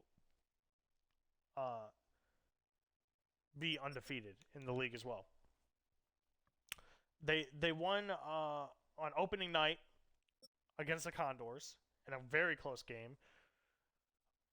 Schmack the Dublin Shamrocks. I mean, if you don't smack them, then what's the even point of being in the league? If you get you don't be the Tokyo Dragons of last season, where they just got humiliated by the Shamrocks. Speaking of Dragons, they actually barely win a game against them. But then they come back and they beat the Snowhawks. Then they lose to the Golden Eagles. Wild. Where I can't even explain this. But then they come back and beat the Huskies. And then they have a come from behind win against the Redwoods. But then they lose to the Steamers in a close game. But then they come back and beat the Mounties pretty handedly. And now they're currently on the bye week. But after that, we get a fantastic game with the Lumberjacks. Ooh, that will surely determine who's going to be number 1 in the division. Oh, and they face each other in week 17 too. Oh, that will be a great one to watch.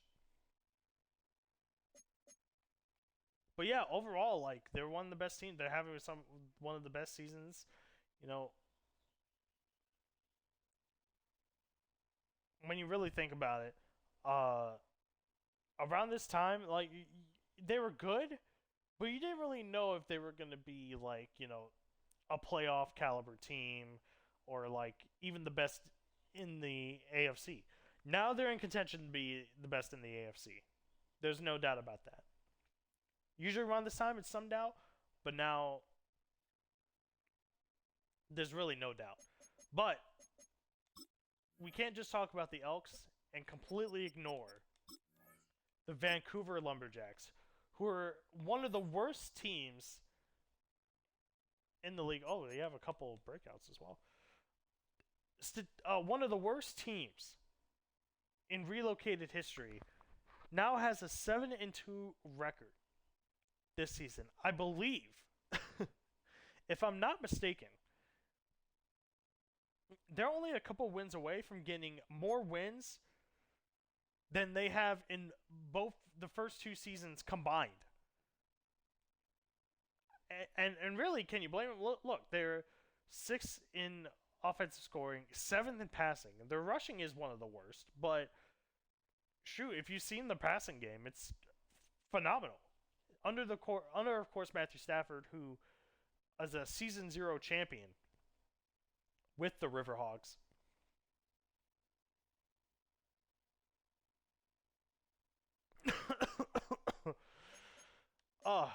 But yeah, no, this Vancouver Lumberjacks team has surpassed all expectations. I mean, not only to like the point of like, oh, are they going to be a good team or not? Like, are they going to be the best team in the league?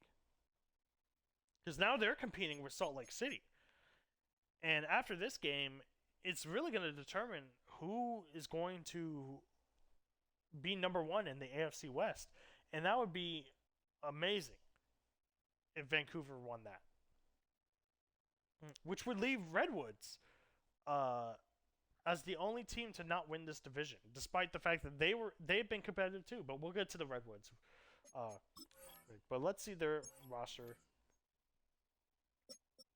Obviously, you got Matthew Stafford at the top. Bucky Irving, who's, I mean, he's pretty high up there for a running back. But, I mean, I don't think he's really had too much of an effect, unlike the first month of the season. Rasheed Rice and Xavier Worthy, though. Xavier Worthy has done tremendous for this team as far as receiving goes. Tight end's kind of been non-existent. I'm not gonna lie. But you know, kind of crazy how like their defense really ain't that great, but they do stop them in terms of scoring. Like when it gets close to them getting a touchdown or a field goal or something like that, they just stop them, and that's mainly been their success. Like the defense holds up when it matters. That's what I'm seeing. But also, this team is mainly carried by their offense. I'm really curious to who they actually lost to. So they lost to the Condors, which is an in-division game, and that's it might hinder them. But with the way Condors are kind of behind, so it might not even matter at the end of the day. But it's one of their losses. Unbelievable. This is actually unbelievable. Vancouver losing to the Dublin Shamrocks, the only team to have lost to the Shamrocks this season.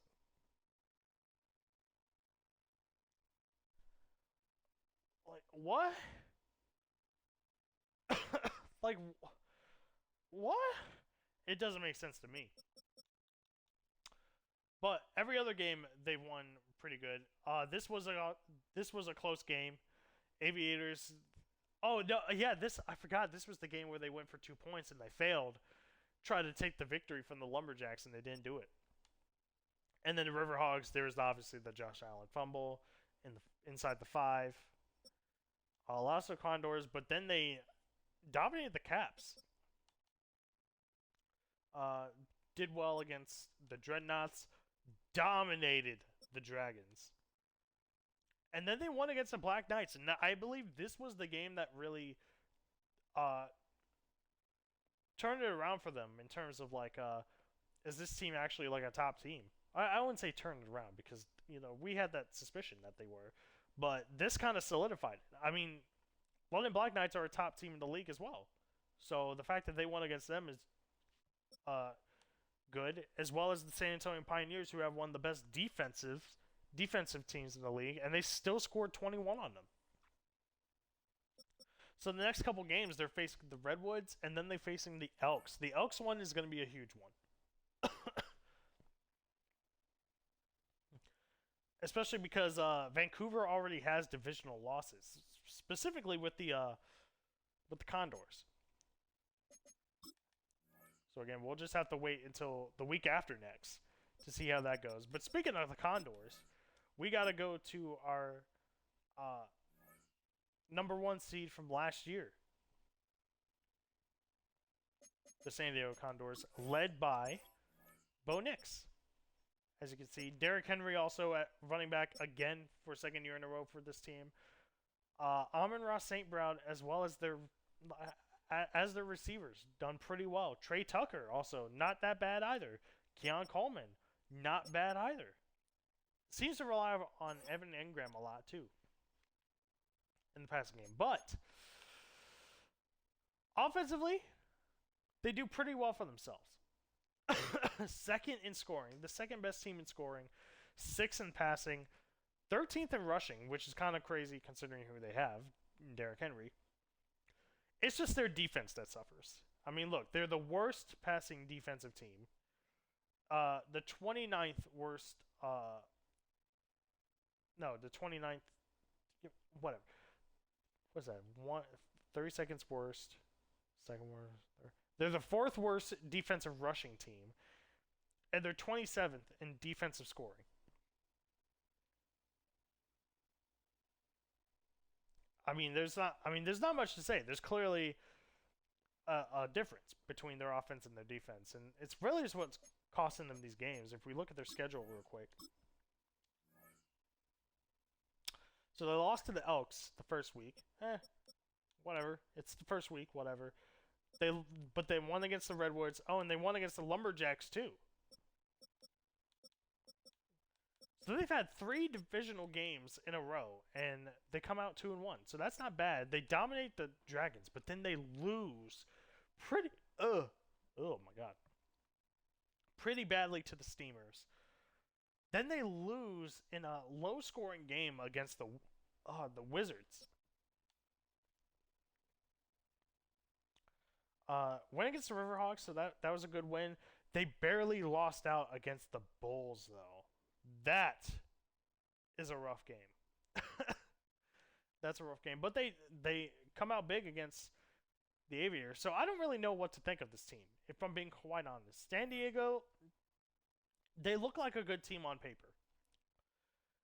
But the results, sometimes, I don't know. Like, sometimes they win big, and sometimes they, like, I don't know. Hold on, let me look at these losses again.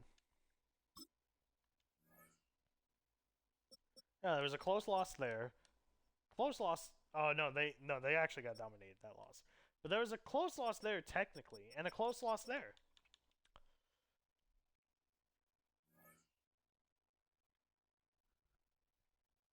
So I don't know. At the end of the day, their defense just needs to get better. Once their defense gets better, they will for sure be a top team in this league. But again, it's going to be hard to compete when you have the Vancouver Lumberjacks and the Salt Lake City Elks above you. But you know who's below you? You know who is below you? One team that probably doesn't stand. I mean, I don't know, because they're not too shabby, but their record also doesn't really show it as well. The Oakland Redwoods, usually in that 3-way between the Condors and the Elks, in terms of who's going to get this division. So far, every season, it's been the Redwoods and the Condors and the Elks making it to playoffs. None of them win a Super Bowl appearance, though. But this year might be different. Oakland might not even see the playoffs this year. They're 9th in points, so that's good.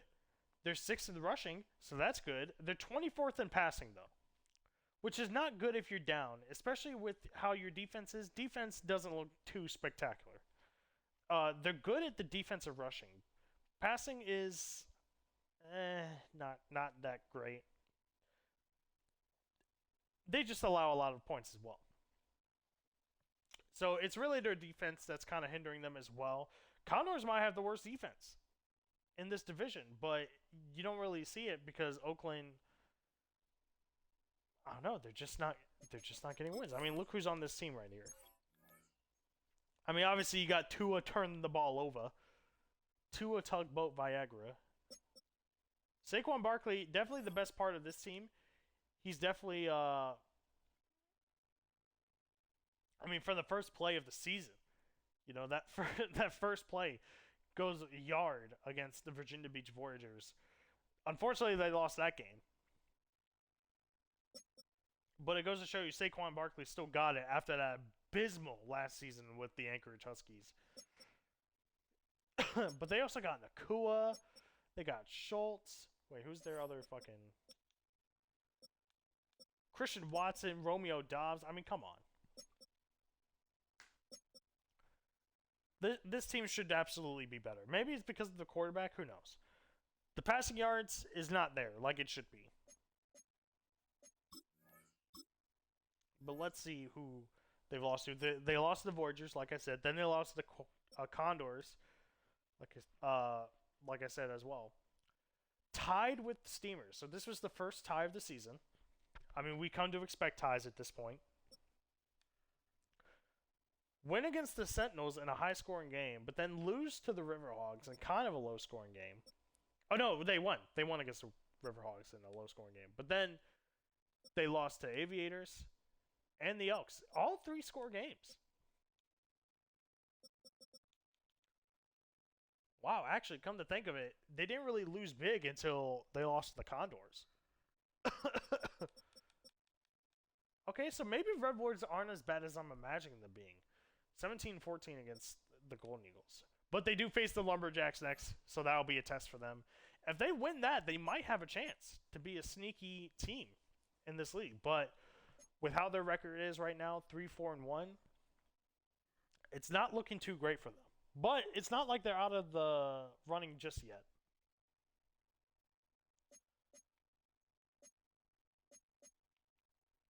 As far as like winning division, they're probably not going to do that. Where's the fucking thing? There it is. As far as division, they're probably not going to win that. But you never know. Things could change in Relocated, especially at this time of the year. All right. So that is the AFC. We are going to move on to the NFC. Where am I? What am I starting with? Oh, we're going to start with the Black Knights. We're going to take a quick break. Jesus, if I could talk. I need some water. That's really what it is. We're going to take a quick break, and when we come back, we're going to go over every single team in the NFC. So let me get some fucking fluids, and I'll be right back.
Alright, I'm back.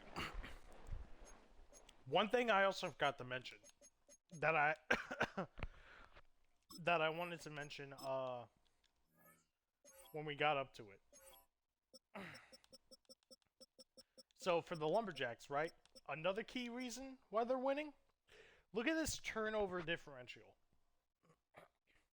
They've only allowed 3 interceptions, but they've gotten a total of 16 takeaways, 11 interceptions, and 5 fumbles.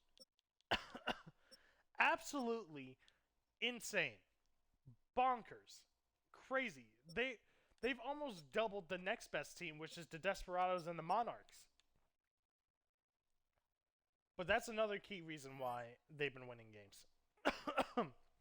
But now let's go over to the best team in the NFC right now. The London Black Knights. Again, led by MVP fucking... Currently in the running for MVP right now. Should say that. Lamar Jackson. Finally finding a place in this league. Then you got the running back duo of Travion Henderson and Zach Charbonnet. Travion, we'll have to see more games from him to see how well he actually does. But in the first 2 games that he's done pretty good. Nick Bolden, also the Oklahoma City Bison from last season. A championship Bison right here. Then they got Nico Collins and Wan'Dale Robinson and Brandon Cooks. And it's weird. Brandon Cooks is a wide receiver 3. And he's touted as one of the best receivers in the game. That's wild. Travis Kelce also. Very good for this team. I mean, he may not seem like it. Or at least it's been under the radar. I wouldn't say it hasn't been like it. But Travis Kelce is a key part of this team as well. And, I mean, this offensive line also is pretty phenomenal. Andrew Voorhees. Like, why is it sometimes they put the lowest overall player? Hold on. I gotta see this.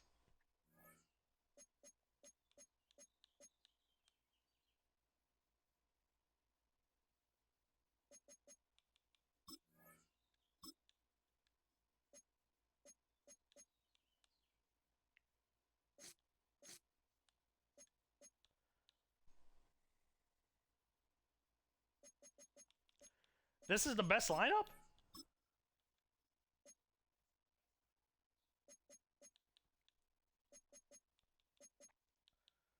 Huh. So something odd about that. Because I've already seen that twice where the best the best lineman is not in the first spot. Hmm.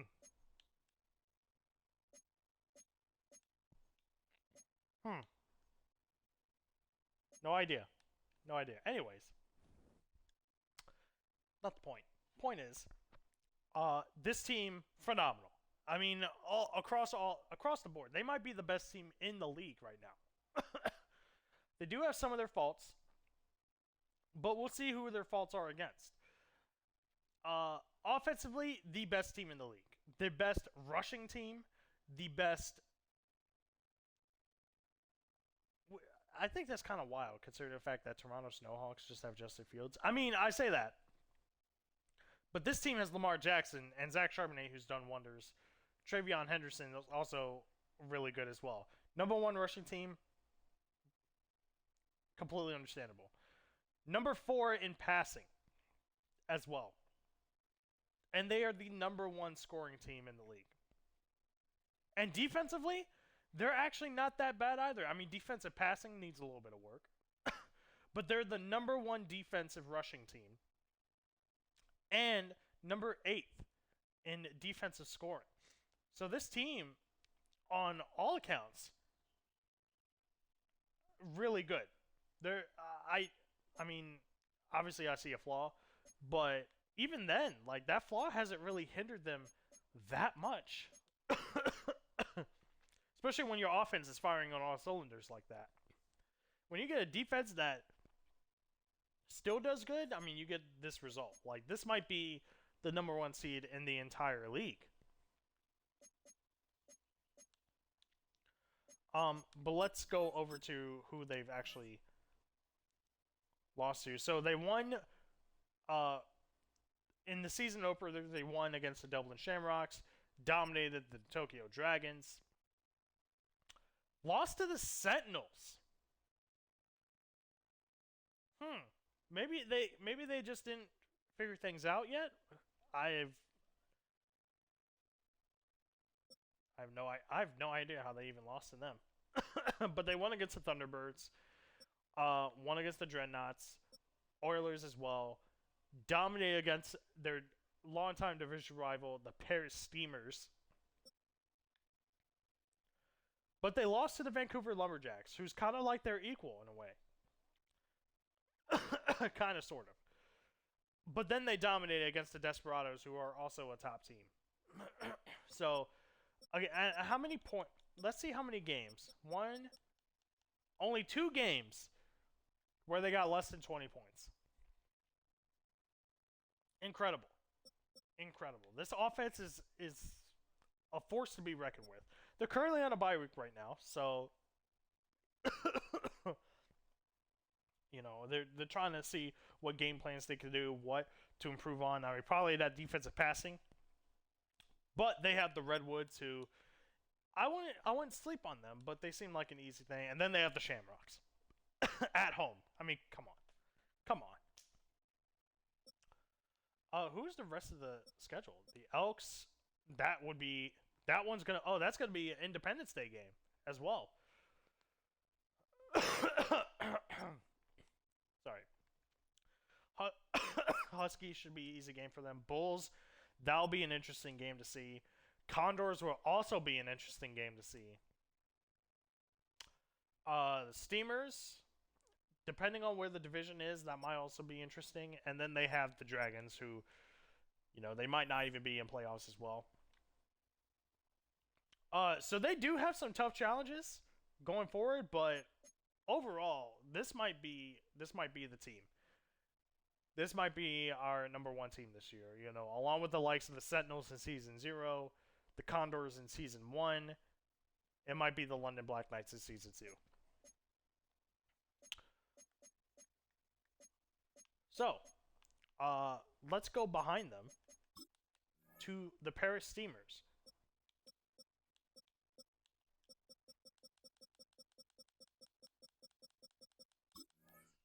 My God,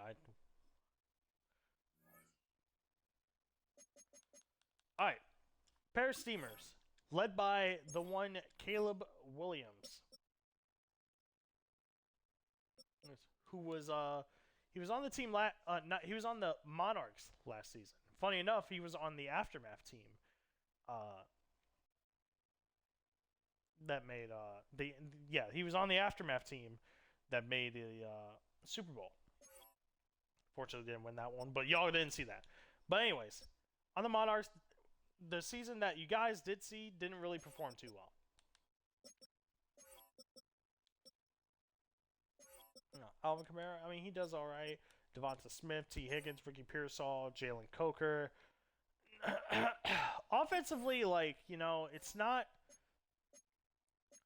I wouldn't say it's anything too, like, tremendous. Yeah, as you can see, like, they're 9th in passing, that's for sure. But 14th in scoring, it's kind of middle of the pack. 21st in rushing. That's not really... I mean, it could be worse. Could be worse.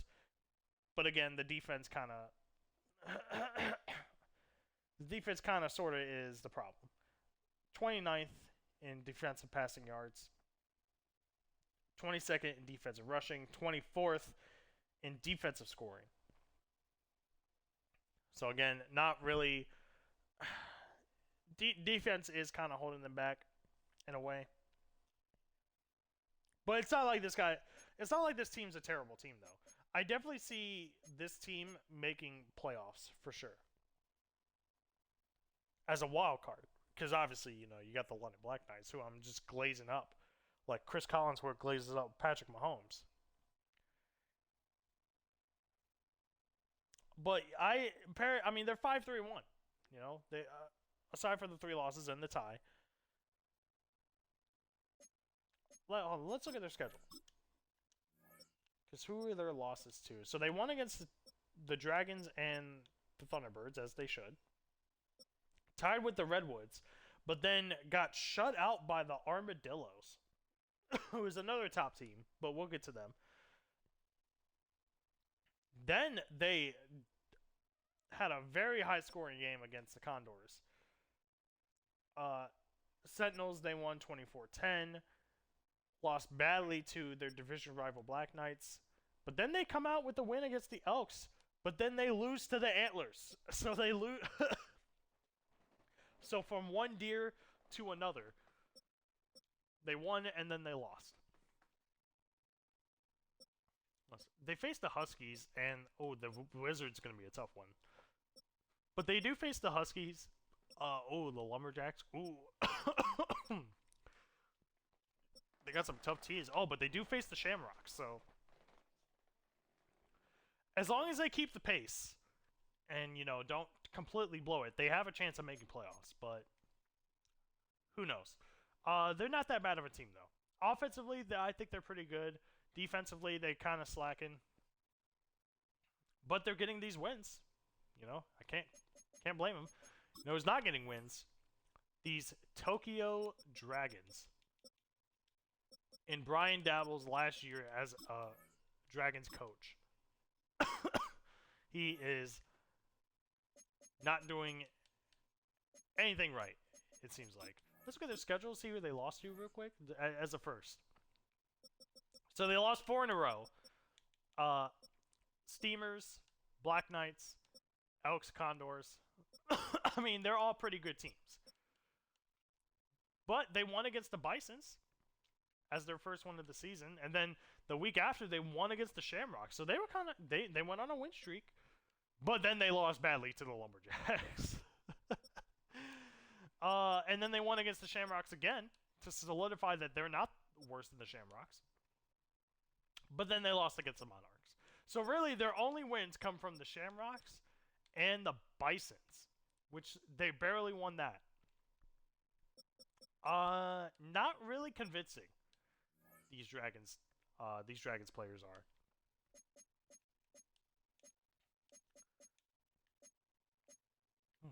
Oh, look at that approval rating. Ooh. Oof. Well, as far as rushing yards, they're actually not terrible. Who's their rusher?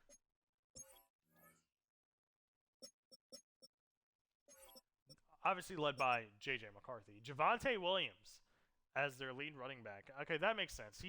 I've seen him have impact in the games that he's been in. Devontae Adams as well. He's done great. Michael Wilson, I've seen. He had his moments. As you can see, Dion Dawkins clearly out, as well as Joe Tunney. Unfortunately, so now they're relying on... who are they actually relying on?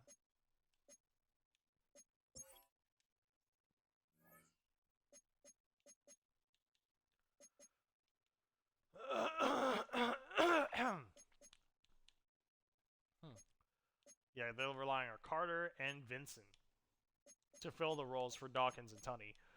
But I want to check something real quick. I want to see if it's actually really, really affecting them. Oh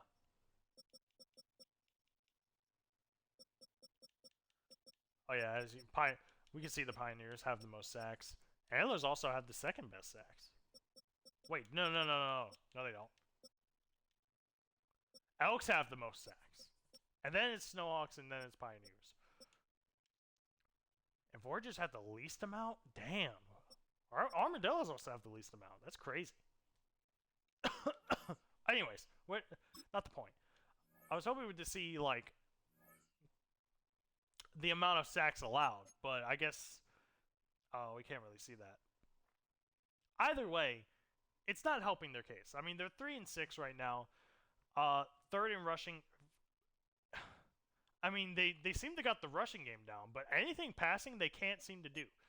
They're 23rd in passing themselves and 27th in defensive passing, 28th in defensive points allowed, and 24th in their scoring offense. So they're not really doing too hot as well. I can absolutely see them as a booster team. I don't know how they got that one win. That wasn't the Shamrocks.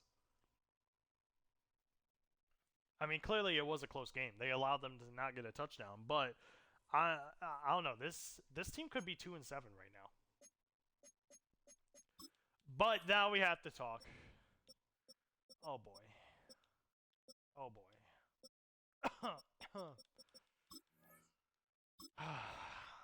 We gotta talk about the Shamrocks. I can't think of a more unlucky team in Relocated than the Dublin Shamrocks. I mean, like, honestly, they don't even get like they got the 28th overall. They're one of the worst teams in They're the worst team in Relocated history, and they got the 28th pick overall. It's only because by rule, the worst team last year was the Austin Armadillos, so therefore they had to get the number 1 pick. But everything else is random. Again, this is why we should pick the draft order, but EA won't allow us to have customization. But holy fuck is this team bad. This team is fucking terrible. And it's crazy because they actually have potential to be a great defense. Look, top players are Derek Stingray and Derwin James. And they're 31st. 31st in defensive scoring. Now, I thought the defense would be absolute ass, but they're actually 17th and 19th in passing and rushing, but they just allow too many scores. They just allow too many points. And the offense, I mean, it's just straight abysmal. 18th in rushing, 29th in passing, and they're the second worst scoring offense in the league. And look who's on the team. Jaden Daniels, the quarterback for the Bisons last season that won the Super Bowl. But we can't really blame the Shamrocks, right? Well, we can blame the Shamrocks.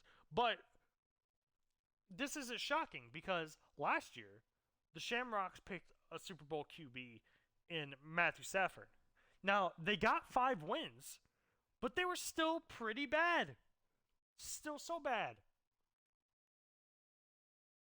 And I don't know how they do it. I currently use a legacy tracker to like determine, who's been the best franchise overall. And I do it by points. Every other team has double-digit points at least, except for the Shamrocks. This is across 3 seasons so far. The Shamrocks don't even have 10 points to their legacy in in 3 seasons. It's crazy, but I'll let you guys know what. I'll probably at the end of the season we'll go over what that legacy tracker actually is. But overall, this team is just bad. I call it a spade. This team's bad. Jalen Warren can't really get shit going. They have Jalen Waddle. You wouldn't even know Jalen Waddle was on this team. If we're being quite honest, you wouldn't even know that he's the number 1 wide receiver on this team. Like, I see Igbuka get more play than him. Mark Andrews, actually, I think, is the best receiver on this team. But, like I don't get it. I just don't get it. Overall, like, this team shouldn't be as bad as they are, but yet for some reason, in every single league, they've just been so bad.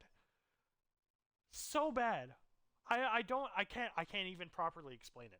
I don't even want to go over the schedule. They won against the Lumberjacks. I don't know how the fuck they did that.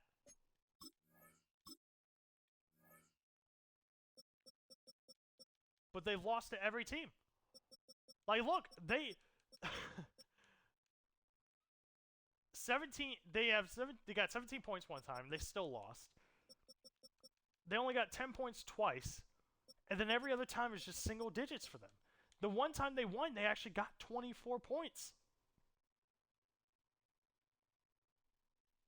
I'm not. I don't even know what to say. I don't even know what to say. They just came off a bye week too, but now they're facing the Thunderbirds in a fucking primetime game. I shit you not. The two worst in the NFC are facing off in a primetime game. We're truly getting a toilet bowl special for the primetime game. I just don't know what to say. I don't know what to say about this team. Like it baffles me alone that this team cannot do good, no matter what they have. This team just cannot. They can't put it together. Maybe it's a question of the org, but holy fuck, is Dublin terrible? Like they're probably already out of playoffs. If we're being completely honest. Yeah, no, like I can't explain. My only hope is that they do so bad this year that they end up getting the number 1 pick next year, so that way they can make up for it and finally get redemption. That's my only hope. I mean, really, it's their only hope as well, because I don't see them getting a ring anytime soon. Maybe not even in this lifetime. But let's go over to the NFC North. And we're going over to the Omaha Bulls, who, you know, along with Dublin Shamrocks in Season 0, were the second worst team. But they made playoffs last season, but some even questioned if they even deserved it. Well, now, they're currently 5-3, under the likes of Dak Prescott, who, funny enough, has made playoffs before. With every team that he's been on, actually. He was on the Virginia Beach Voyagers in Season 0 and Blues last season. Unfortunately, just like the Cowboys, losing immediately in the playoffs. So, yeah, I mean, there's it's kind of hard to fucking, judge about the playoffs. But regular season, he's a pretty damn good quarterback. And clearly it shows. Like, 7th in scoring, 7th in rushing. I want to point out 7th in rushing. Can we look at player stats real quick?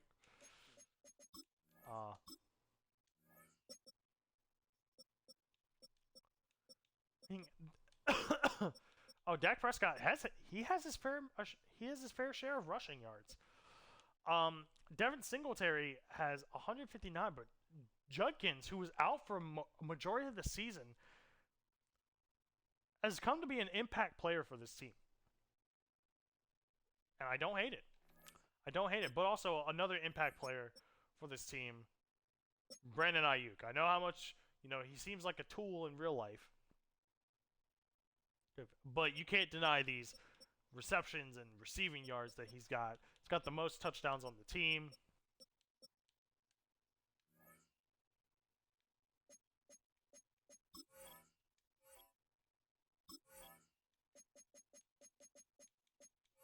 I wanted to see something real quick, though, because I see Yoshi Voss got some action, but Yoshi Voss he's a fucking wide receiver 4, and he's getting more action than Trey Harris. That's wild. That's actually wild.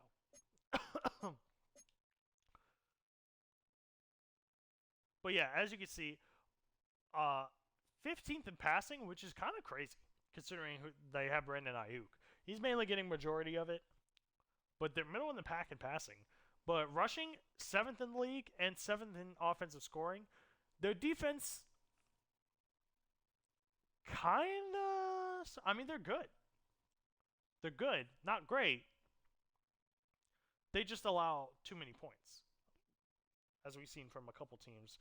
22nd in defensive scoring, but they're 11th in passing and 12th in rushing, as far as defense goes. So the defense actually isn't that terrible. Maybe it's a thing of turnovers and such, but No, this team, honestly, pretty good, pretty good. They currently number one in their division right now, and it. I mean, aside from the NFC East, it probably isn't even close considering who's at the bottom here. I mean, yeah, it's actually almost exactly like the NFC East. The only difference is London and Paris have more wins than uh, the Bulls and the Sentinels.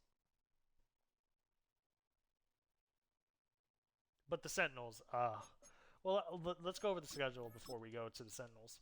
See who they've actually lost to. The Bulls did. So they won against the Sentinels in the first week. Lost to the Armadillos in the second week. So that's not too shocking. Um, won against the Caps. So their offense was showing good there against one of the best defenses. Um, lost to the Blues in an international game. But then another international game after that, they won against the Tigers just barely. Dominated the Shamrocks because, of course, they did. But then they pull out a high-scoring win against the Condors. That game was pretty spectacular. I'm not gonna lie. But then, weirdly enough, they lose to the Huskies 0-7.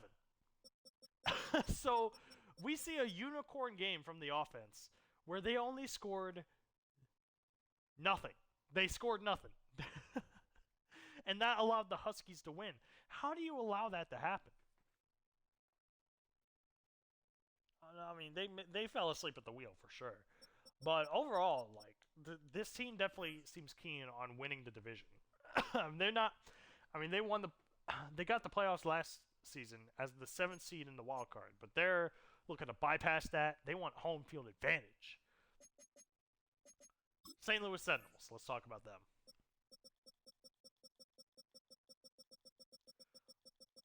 Where the fuck are? Oh, I should have just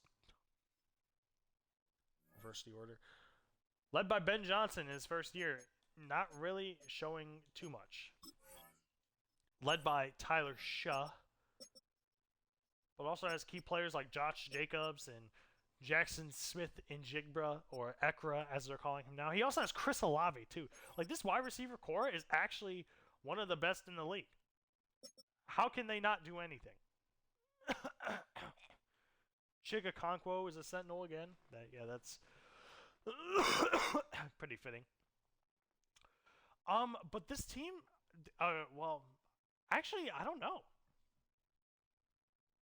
I think mainly it could be turnovers that's their issue, but this team doesn't look as bad as the record is saying, honestly. 18th in offensive scoring, so I mean that probably doesn't help. 21st in passing, 12th in rushing though. I mean they're not. It's not the worst. It's not terrible, but it's not. It's not good either. Now they allow the 4th worst amount of points. Sorry. Whew, I'm sorry about that. 29th in defensive scoring, but 10th in defensive passing. They're one of the best passing defensive teams, but 20th in defensive rushing. I don't know. I don't know. It's kind of hard to judge this team. Offensively, offensively they can have stellar performances, and then they have shit like we saw the past 2 weeks, like this, where they lost against the Snowhawks and the Caps pretty badly. One against the Bisons in the close score, but Steamers they lost to, Redwoods they also lost to, Bulls they also lost to. I mean, these losses are by a touchdown or more. So they're losing kind of big. The Huskies they won against. The Black Knights they won against. And a unicorn game, to say the least. I did not expect them to win against the Black Knights. And then again, we won against Bisons. Again, I'm not sure. Like, this is a very inconsistent team. to say the least. I don't see them making playoffs. Look at their schedule. See who they're facing. I mean, I would assume they're facing the Shamrocks later. Yep, they are. But they're also facing the Dragons, who are also going to be maybe not too great. They face the Bulls again. See if they can avenge themselves. The Blues. The Thunderbirds, the Tigers, the Thunderbirds again. Monarchs and the Huskies. So they do have... I can see them winning at least 3 or 4 more games, but that's it. Certainly, I don't think it will be enough to reach the playoffs this season. But that's just my opinion. But now we got to go to straight ass. And we got to go to the Huskies, man. Oh, the Huskies. I want the Huskies to succeed. I actually have a Husky. Where the... Come on, man. There we go. You know, I actually have a Husky. I want this team to do good. But, like, I just... like, this team is not... This team's never good. Their best season was season 0 when they got 6 wins. 6! Didn't they get 6 wins last season? They got 5 or 6 last season. I can't... I'm not quite sure. But this team can't do good. They just can't. And it's crazy because their defense is phenomenal. Look at their defense. I mean, they suck at the rush. But the passing, they're 7th in defensive passing and they're 10th in defensive scoring. But their offense is so ass. Worst rushing yards. One of the worst rushing yards in the league. One of the worst offensive scoring in the league. One of the worst offensive passing in the league. Like, this is a straight booty hole offense.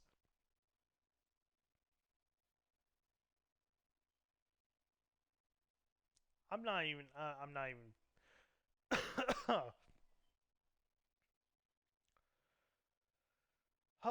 like, I don't even know what to say. Like, that's just terrible. Like, how do you... Like, your defense is filled with top stars that's actually doing the work. But then your offense... I mean, well, let's look at their lineup. I mean, they got Cam Ward.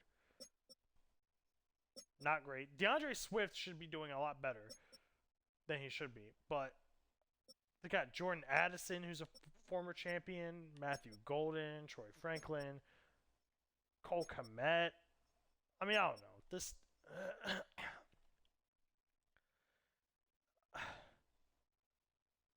like, maybe it's just QB play at the end of the day. Like, maybe it's just Cam Ward. I mean, I get their line of thinking. They're like, okay, well, listen. We're kind of ass even when we get these elite guys like Jalen Hurts and Patrick Mahomes in past seasons. So we might as well just get a low-tier quarterback and just invest in everything else. And clearly that's not an effective strategy at all. Let's see who they've lost to. Or let's see who they've won against. They dominated the Thunderbirds in the first game of the season. 17-0. But they haven't even crossed the 20-point mark.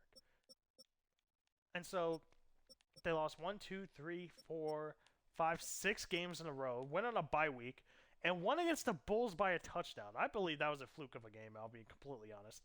I think the Bulls just kind of underestimated them. And they just were able to do nothing. I don't know, kind of a fluke win if you ask me. But, again, this team is not good. I mean, I saw it from the very beginning. Like, I was not convinced by this team. Defensively, I could say, like, I was wrong. But overall, I was right. This team is just straight booty cheeks. But I did not expect this team to be more booty cheeks than them.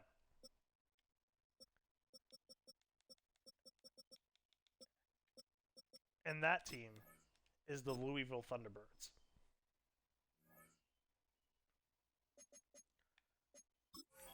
Let's look at this roster real quick. They have the likes of Christian McCaffrey, Roquan Smith, Zach Bond. Their linebacker core is great. They have a great defensive back. Justin Herbert's your QB. Brian Thomas. I mean, hold on. Who's the actual who's all the wide receivers on this team? Now I will say Christian McCaffrey. He is one of the best running backs in the league, and he continues to prove that every single year. Has one of the best rushing yards in the league. I think he's top 3. We'll look at that stat afterwards. But Demario Douglas, Jalen Tolbert, Brian Thomas. Yeah, their wide receiver room is not really great. Zach Ertz, I mean, he's okay.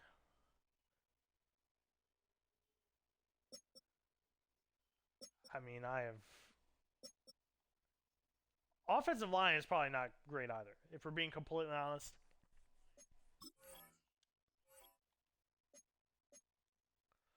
But I don't know. You have great offensive tools, and you just can't utilize them well. Let's look at the stats, but then we're going to go to an actual stat. And we'll see that's the real reason why they're losing. So they're actually 20th in opponents' points per game, which is crazy because how do you have one win?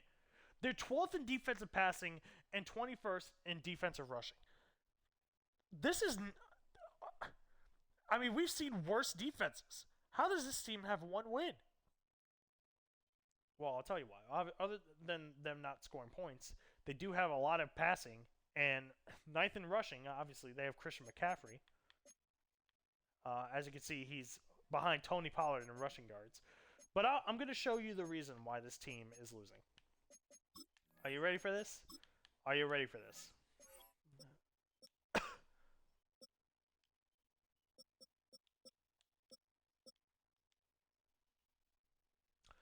This right here. A minus 15 point differential. This is also why the Sentinels aren't doing as good as they should be. Because their turnover differential is also pretty ass. But Thunderbirds is just insane. 15 interceptions by Justin Herbert.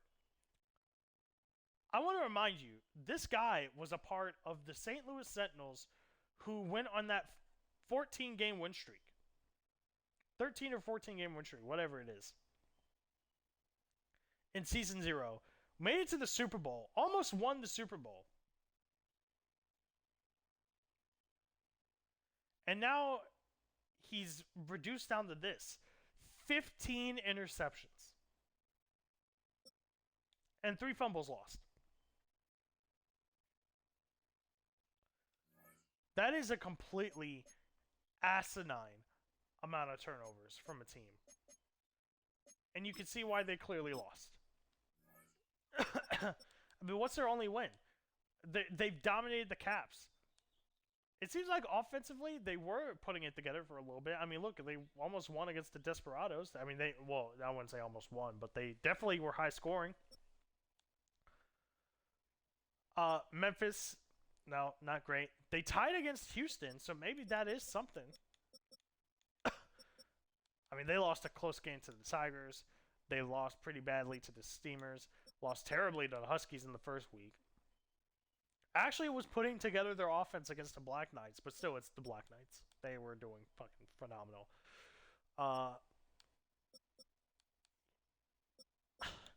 Yeah, I mean, really, it's just the turnover differential that's killing this team. It's probably in times when they are about to score, it looks like they're driving down the score, and they just can't seem to get it done. So, yeah, the Thunderbirds, I mean, look, this is the game I'm expecting to play. Or I'm expecting to fucking be a banger. The toilet bowl of prime time. But, yeah, no, the Thunderbirds, they really shouldn't be as bad as their record is, but the turnovers are just really hurting them too much. So now, we go over to the second best team. We go over to the NFC South and to the second best team in the league, the Austin Armadillos, who had the first overall pick, picking Joe Burrow, and clearly it's doing great for them. They're currently 6-2. They're actually 2 wins away from matching their Season 0 record, which got them into playoffs. Oh, and also this is going to be a Germany game, so that'll be interesting to see. Shane Steichen, obviously, in the NFL preview or the Relocated preview, we saw that bout between the Oklahoma City Bisons and the Rio Riverhogs, which the Bisons won actually. But Shane Steichen has been to Germany before, so he might have a tiny bit of advantage against the Armadillos. But regardless, uh, what was I doing? Oh, I was looking at their roster. So Joe Burrow, obviously the #1 overall pick in the league. I thought it was going to be Joe Burrow. I thought it was going to be Josh Allen. They're going to be dealing with, but they picked Joe Burrow, and it's worked out for them. Devon Achane also, a top running back in the league as well. Debo Samuel, he had a streak going with his receptions. Top receiver Zay Flowers. Now, I will say they did use Taysom Hill quite a bit in the first month or so, but now it seems like they're going in on Mason Taylor. Regardless, it seems like tight end is probably their worst. Doesn't look like it.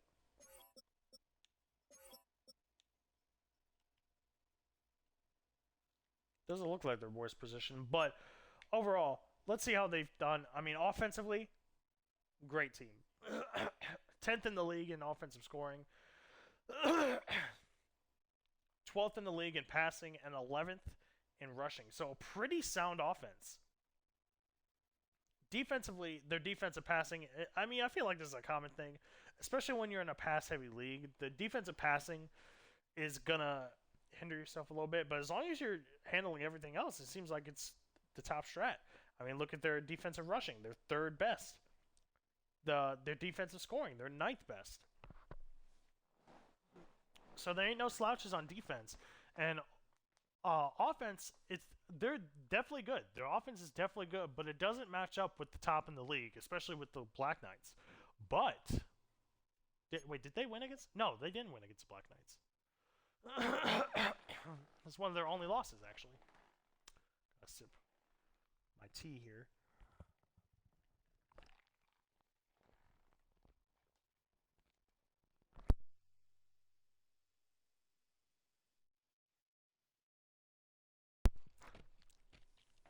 All right.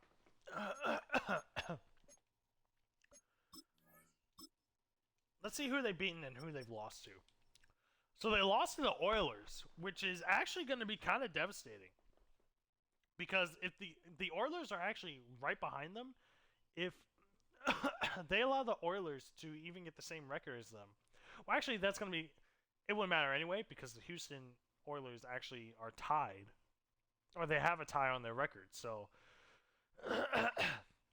if they got the same amount of wins, then the Oilers will automatically have an advantage because they just have a better win percentage because of that tie.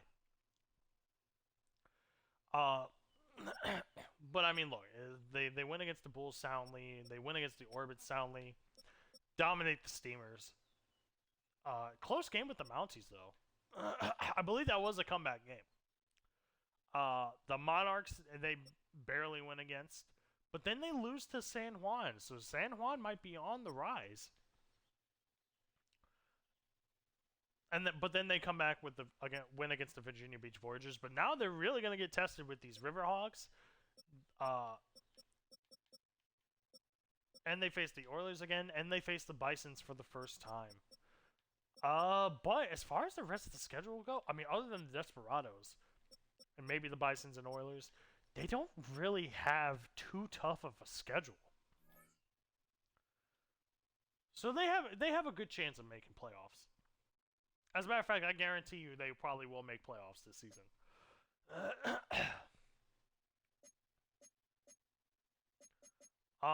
But they're in a currently competitive NFC South, which is kind of weird to think about, considering that the NFC South really isn't that competitive. Well, like they're competitive, but they're very weak. Except for the Bisons last season.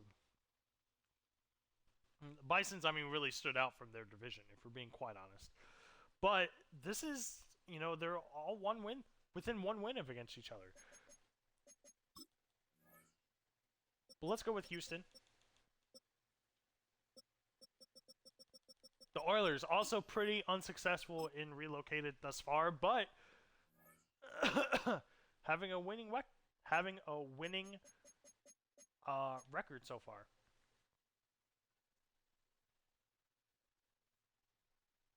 Going 5-3, and they do face the Bisons, so that will be a game to watch for sure.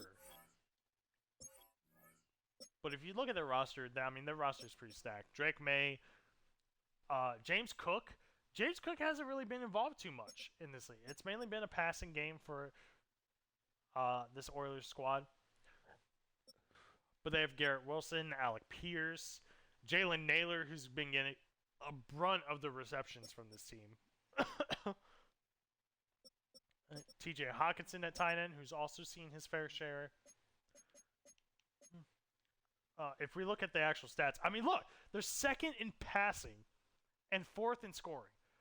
But as you can see, they're 29th in rushing. That's why you see James Cook not really too happy. His morale's kind of low because he doesn't really have. He has 255 rushing yards, but that's not a lot in the grand scheme of things.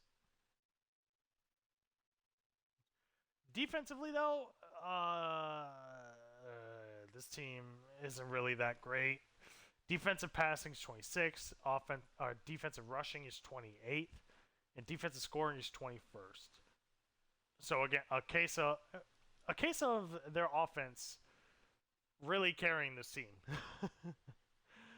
But if anything, I see them as a wildcard team. If they could win their division, that would be great. But I don't see that happening, especially in a league with the Austin Armadillos in it as their division rivals. Let's see who they've won and lost to. Damn, it's pouring down out there. So they won massively against the Golden Eagles. This team is like a roller coaster, really. Lost against Desperados. Won against... Yeah, they won against the Oilers. But then they lost to Virginia Beach badly. But then they won against San Juan. But then they lost badly to the Black Knights. And then they won pretty damn good against the Dreadnoughts and the Mounties. So we were like, okay, well, maybe they're going to do good. But then they tie with the Louisville Thunderbirds. So maybe there's a little bit of an inconsistency going on there with the Houston Oilers.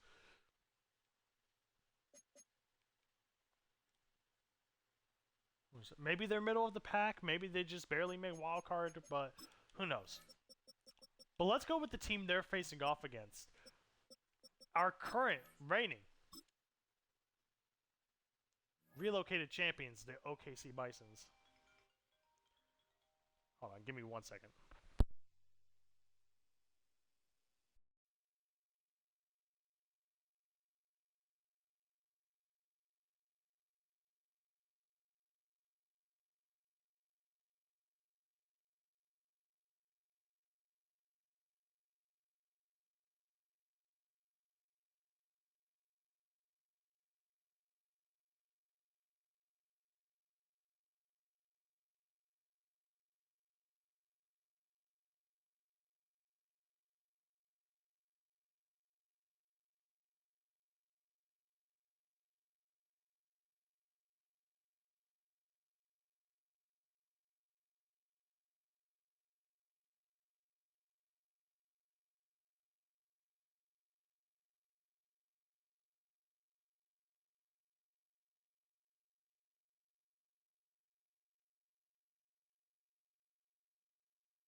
My apologies. Oh, and I just realized we lost a follower. Yay!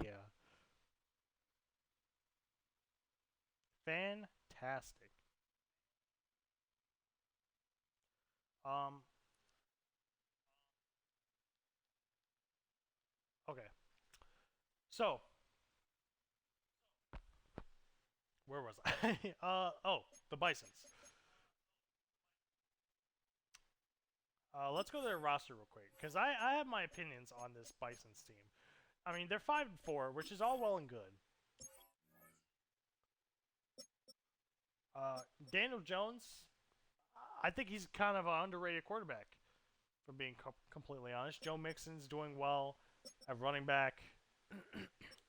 Luther Burden, the offensive rookie, doing pretty well. Stephon Diggs' morale is low because he's not getting targeted, I'm assuming.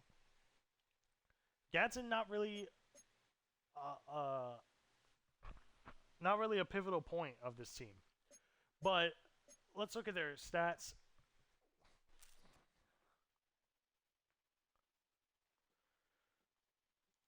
Oh, I just got a sharp pain in my back. Oh, that fucking. Oh, that hurts. Anyways, should I talk through this pain? Okay, actually, to be honest, it's not as bad as I thought. OKC they're 19th in points, 16th in passing, 10th in rushing.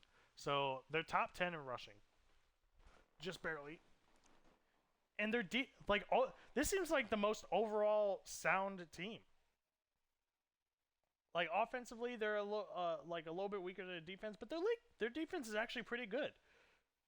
12th in defensive points, 13th in defensive passing, 15th in defensive rushing. That's a little bit kind of shocking because I was gonna say OKC to me don't really seem like they're all that, but I'm looking at those stats and I'm like, maybe they're not so bad like I thought. Maybe it's just me not wanting to see them win a title again. Barely lost to Desperados the first week. But then they went on a 3-win streak against the Monarchs, the Antlers, and the Mounties. Pretty good win streak right there. Lost to the Dragons, not even scoring a touchdown. Then they barely won against the Voyagers. That fucking field goal, that fucking point after block. Fuckers. But then they lost to the Sentinels, and they lost to the Orbits. But then they won a close one against the Nighthawks. Damn, if it wasn't for that fucking block point after, they could have lost 4 in a row. I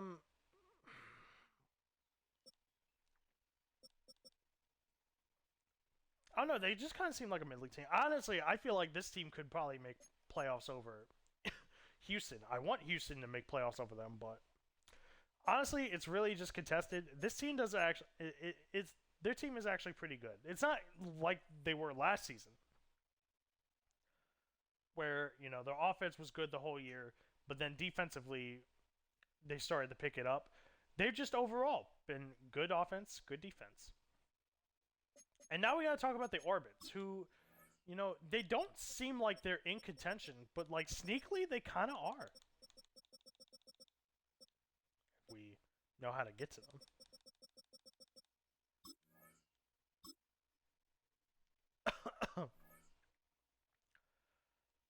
We got another breakout.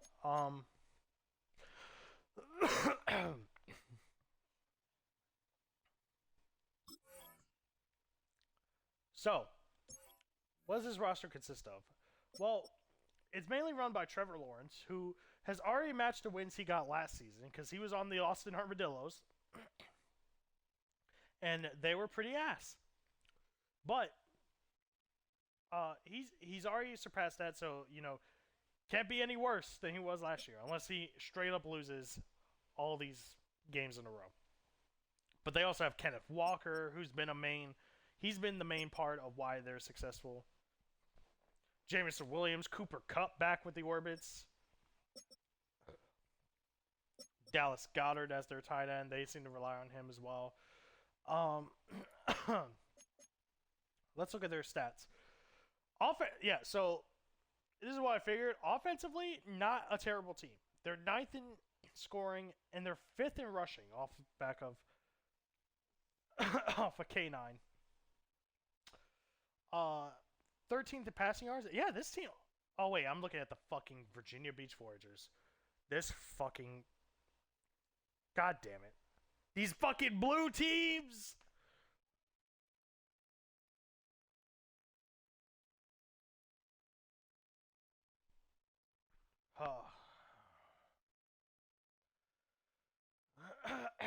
Okay, offensively they're not that great. 20th in offensive points per game. 22nd in passing, 19th in rushing. Yeah, not really too great. Not the worst, but not too great. It's their defense though that's really been carrying them. Fourth in points allowed, fifth in defensive passing yards, but 14th in defensive rushing. So they're good against the pass, and they're not allowing too many scores. So this defense is not actually. They're actually pretty good. They're great, actually. How they're going 4-4? Well, it's clearly because of their offense, but let's see if the schedule kind of relates to that. Austin, they lost to them. They won against San Antonio, but then they lost to the Dreadnoughts. Won against Shamrocks, which they should have. Lost to the Antlers, and then lost to the Monarchs in this low-scoring ass game. But then they won against the Huskies, and then they won against the Bisons. Went on a bye week this past week, so they're facing Virginia Beach next week as well. But I wouldn't necessarily sleep on them. I mean, they're still kind of in the range. Do I think they're going to make playoffs? Probably not. Especially compared to the likes of like OKC. Seem to have a better overall defense. And Austin, who are clearly has the best. They have a. I mean, they have a pretty good offense. I think Houston has the best offense. But it's kind of neck and neck between Houston and Austin. But like that's what I'm saying. Like it's close between those teams, but like Orlando, you know, they're just kind of. I mean, they're not too far off. I shouldn't be saying anything. They just came off a bye week, so who knows how that team's going to turn out. I would keep my eye on them. Or they just could be middling like they usually are. All right, we're down to our last division, and we're starting it off with the Melbourne Monarchs, led by Brock Purdy.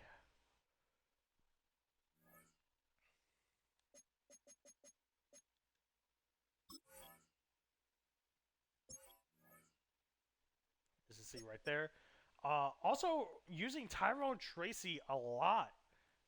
You know, not really the best running back overall wise, but they've been utilizing him quite a bit in terms of rushing and receiving. As well as they do have Cortland Sutton and DJ Moore.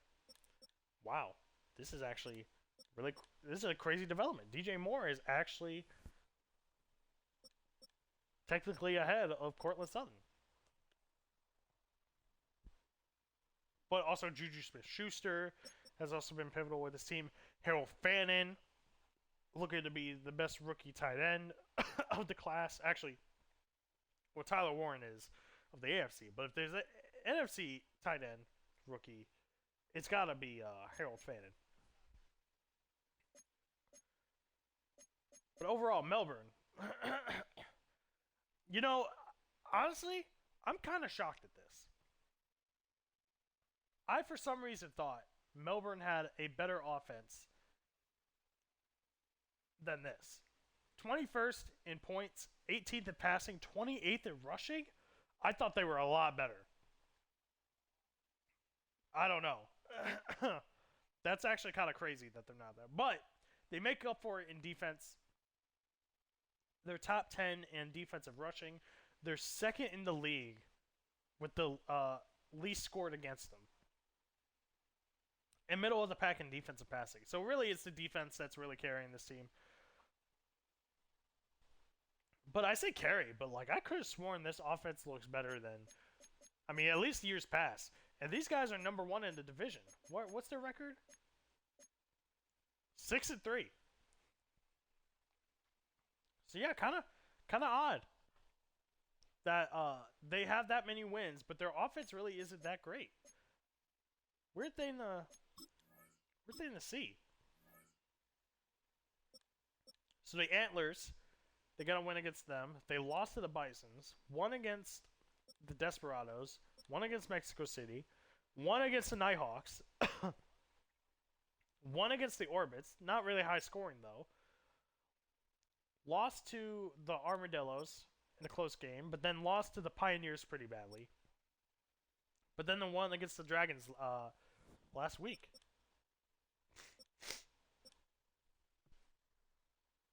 So, I mean, I don't know. I don't know how to look at that. I thought their offense was a lot better than that, but clearly their defense is the shining star of this team. Carrying them to 6 wins. I thought this was going to turn out like, oh, they're going to be like the Monarchs last season 0, where they went 5-0, and then they continue to shit the bed the rest of the season. But honestly, I think this team is a lot better than that. But you never know, because they're competing with the Albuquerque Desperados of all teams. And you know, it's really crazy. Oh, fuck. It's really crazy because usually, like in Relocated, the Desperados usually only get like 7 wins or something like that. They end up picking it up at the end, but they're not really like the top teams of their division, both the Monarchs and the Desperados. But clearly, you see here, they are. And the worst one is Sacramento. So it's kind of like the opposite of years past. But the Desperados also looking really good. They're facing the Antlers this upcoming week. Defensively, I mean, in a way, they're kind of like the opposite of the Monarchs, where the defense is kind of slacking, but the offense makes up for it. I mean, they're 20th in passing, but they're 8th in rushing. That's behind Chuba Hubbard, who was one of the best running backs. If you know, obviously Christian McCaffrey was the best last year, but there was a tier break, and before that was Chuba Hubbard. So they're mainly relying on him. I mean, look, we can see here, Stroud, Chuba Hubbard. No fullbacks, huh? Roma Dunze, Jacoby Myers, Ryan Flanoy.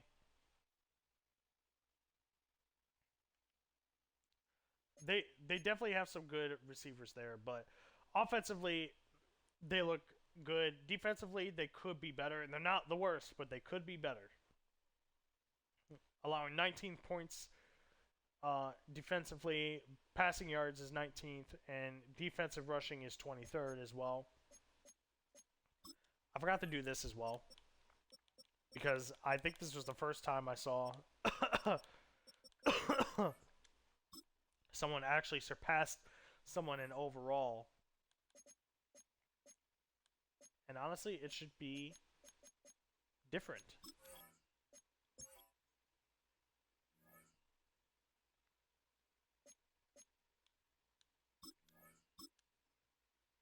Yeah. DJ Moore at the top over Cortland Sutton. Yeah. Anyways, back to the Desperados.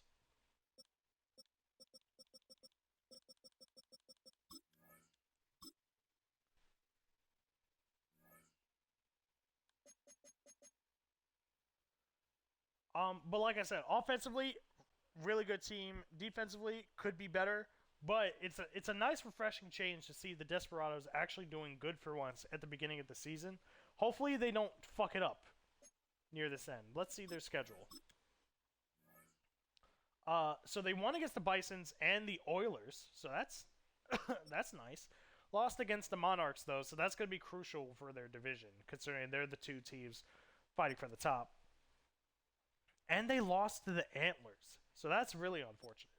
But then they went on a huge win streak offensively, went 24-7, 24-21 against the Riverhawks, nevertheless. And then the Thunderbirds, they go all out against. But then after the bye week, they lose to the Black Knights.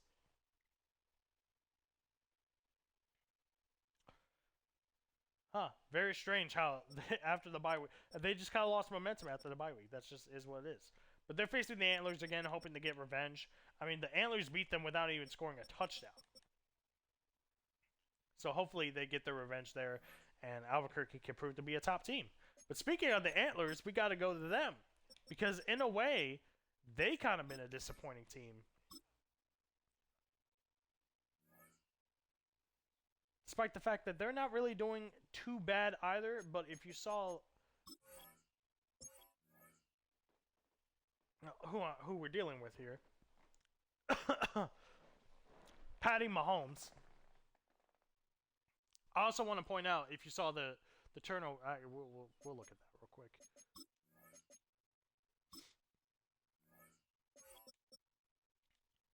Turnover differential, Antlers, second worst in the league.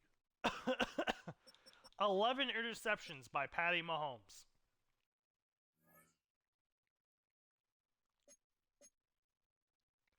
Unbelievable.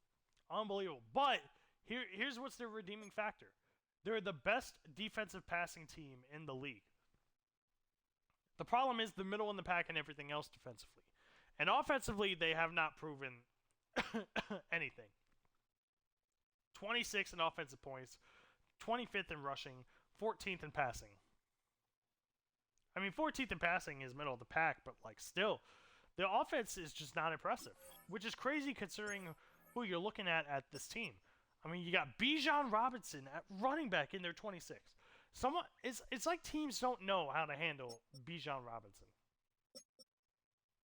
But they also have Drake London and Mike Evans, who I believe were both on the team last season.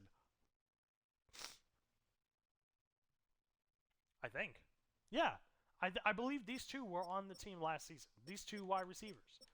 They also have Juwan Jennings, who is not a bad wide receiver himself. Tucker Kraft, not a bad fucking tight end. How can they not get shit done offensively? I have no idea. But clearly they got some work to do there if they want to compete with these top teams. I mean, they're facing Albuquerque, so that'll be a test to see if they belong. But personally, I don't see it.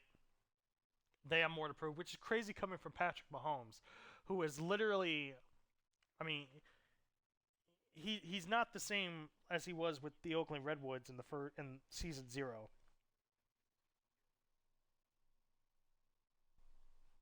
And last season on Anchorage, well, we don't talk about that. We don't want to talk about that. But still a lot of season left. They still got half the season left to go to get into the spot. I mean, if they're 9th, so they're not really too far from a playoff spot. But they're looking at a wild card at best. And then we have, I can't believe this, the Sacramento Nighthawks. 2-6 under the likes of Aaron Rodgers. Now, I want to tell you someone I feel bad for. I mean, obviously, Aaron Rodgers, he'll be back next season. I don't know what team, but I guarantee the Nighthawks probably won't be going with him again. Ashton Genty, there was a clear confusion between who they would start between Ashton Genty and Tyler Algier. And I think overall they just stuck with Genty. But I don't know why it took them that long to figure that out. Also, look at this. Calvin Ridley, Rashad Bateman, and Justin Jefferson. I feel so bad for Justin Jefferson. I don't think he's been on a good team yet.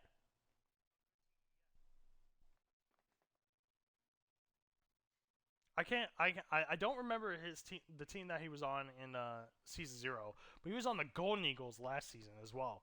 And for some reason, his teams just suck. And they have George Kittle too, one of the best tight. I don't understand. I don't understand. Maybe these stats will help me. Nope, I don't understand. How are they in the bottom half of offenses?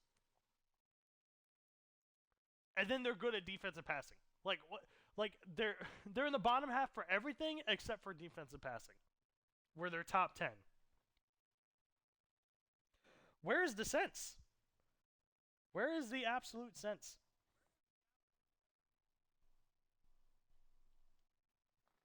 No idea. But clearly, this has been a very lackluster Sacramento team, which is crazy because, for all we know them, they've been a pretty good team. 10-7 last season, and they were the number 3 seed the season before that. I believe they went 12-5. But I can't explain how this team is doing this badly. I just can't. Schedule wise, they've only won against the Shamrocks and the Pioneers. I mean, the Shamrocks is not, especially how they won, is not really too shocking. But then they lose to the Golden Eagles, and with the same score, it's just on their side. So I'm not sure. But their only wins against Pioneers, Shamrocks, lost to the Aviators, Riverhawks, Monarchs, Snowhawks, Golden Eagles, and then just recently lost to the Bisons, which they were really fighting back from behind. Yeah, no, this team is a massive. It's just a massive failure. Because how do you have all these players and then you can't do shite with them? They're probably. I mean, and they're on the cusp of being a booster team as well, which is crazy to think about. But hey, anything can happen in Relocated. So that is it. That is it for my Relocated review. We went through every single team. We looked at the awards. We looked at everything. We have 9 weeks to go. We have we have 9 weeks to go. We have the playoffs. After that, we'll come back with the Relocated review for week 13. That will be our first look at the playoff picture. See who's actually going to make it. Let's see who's in the running.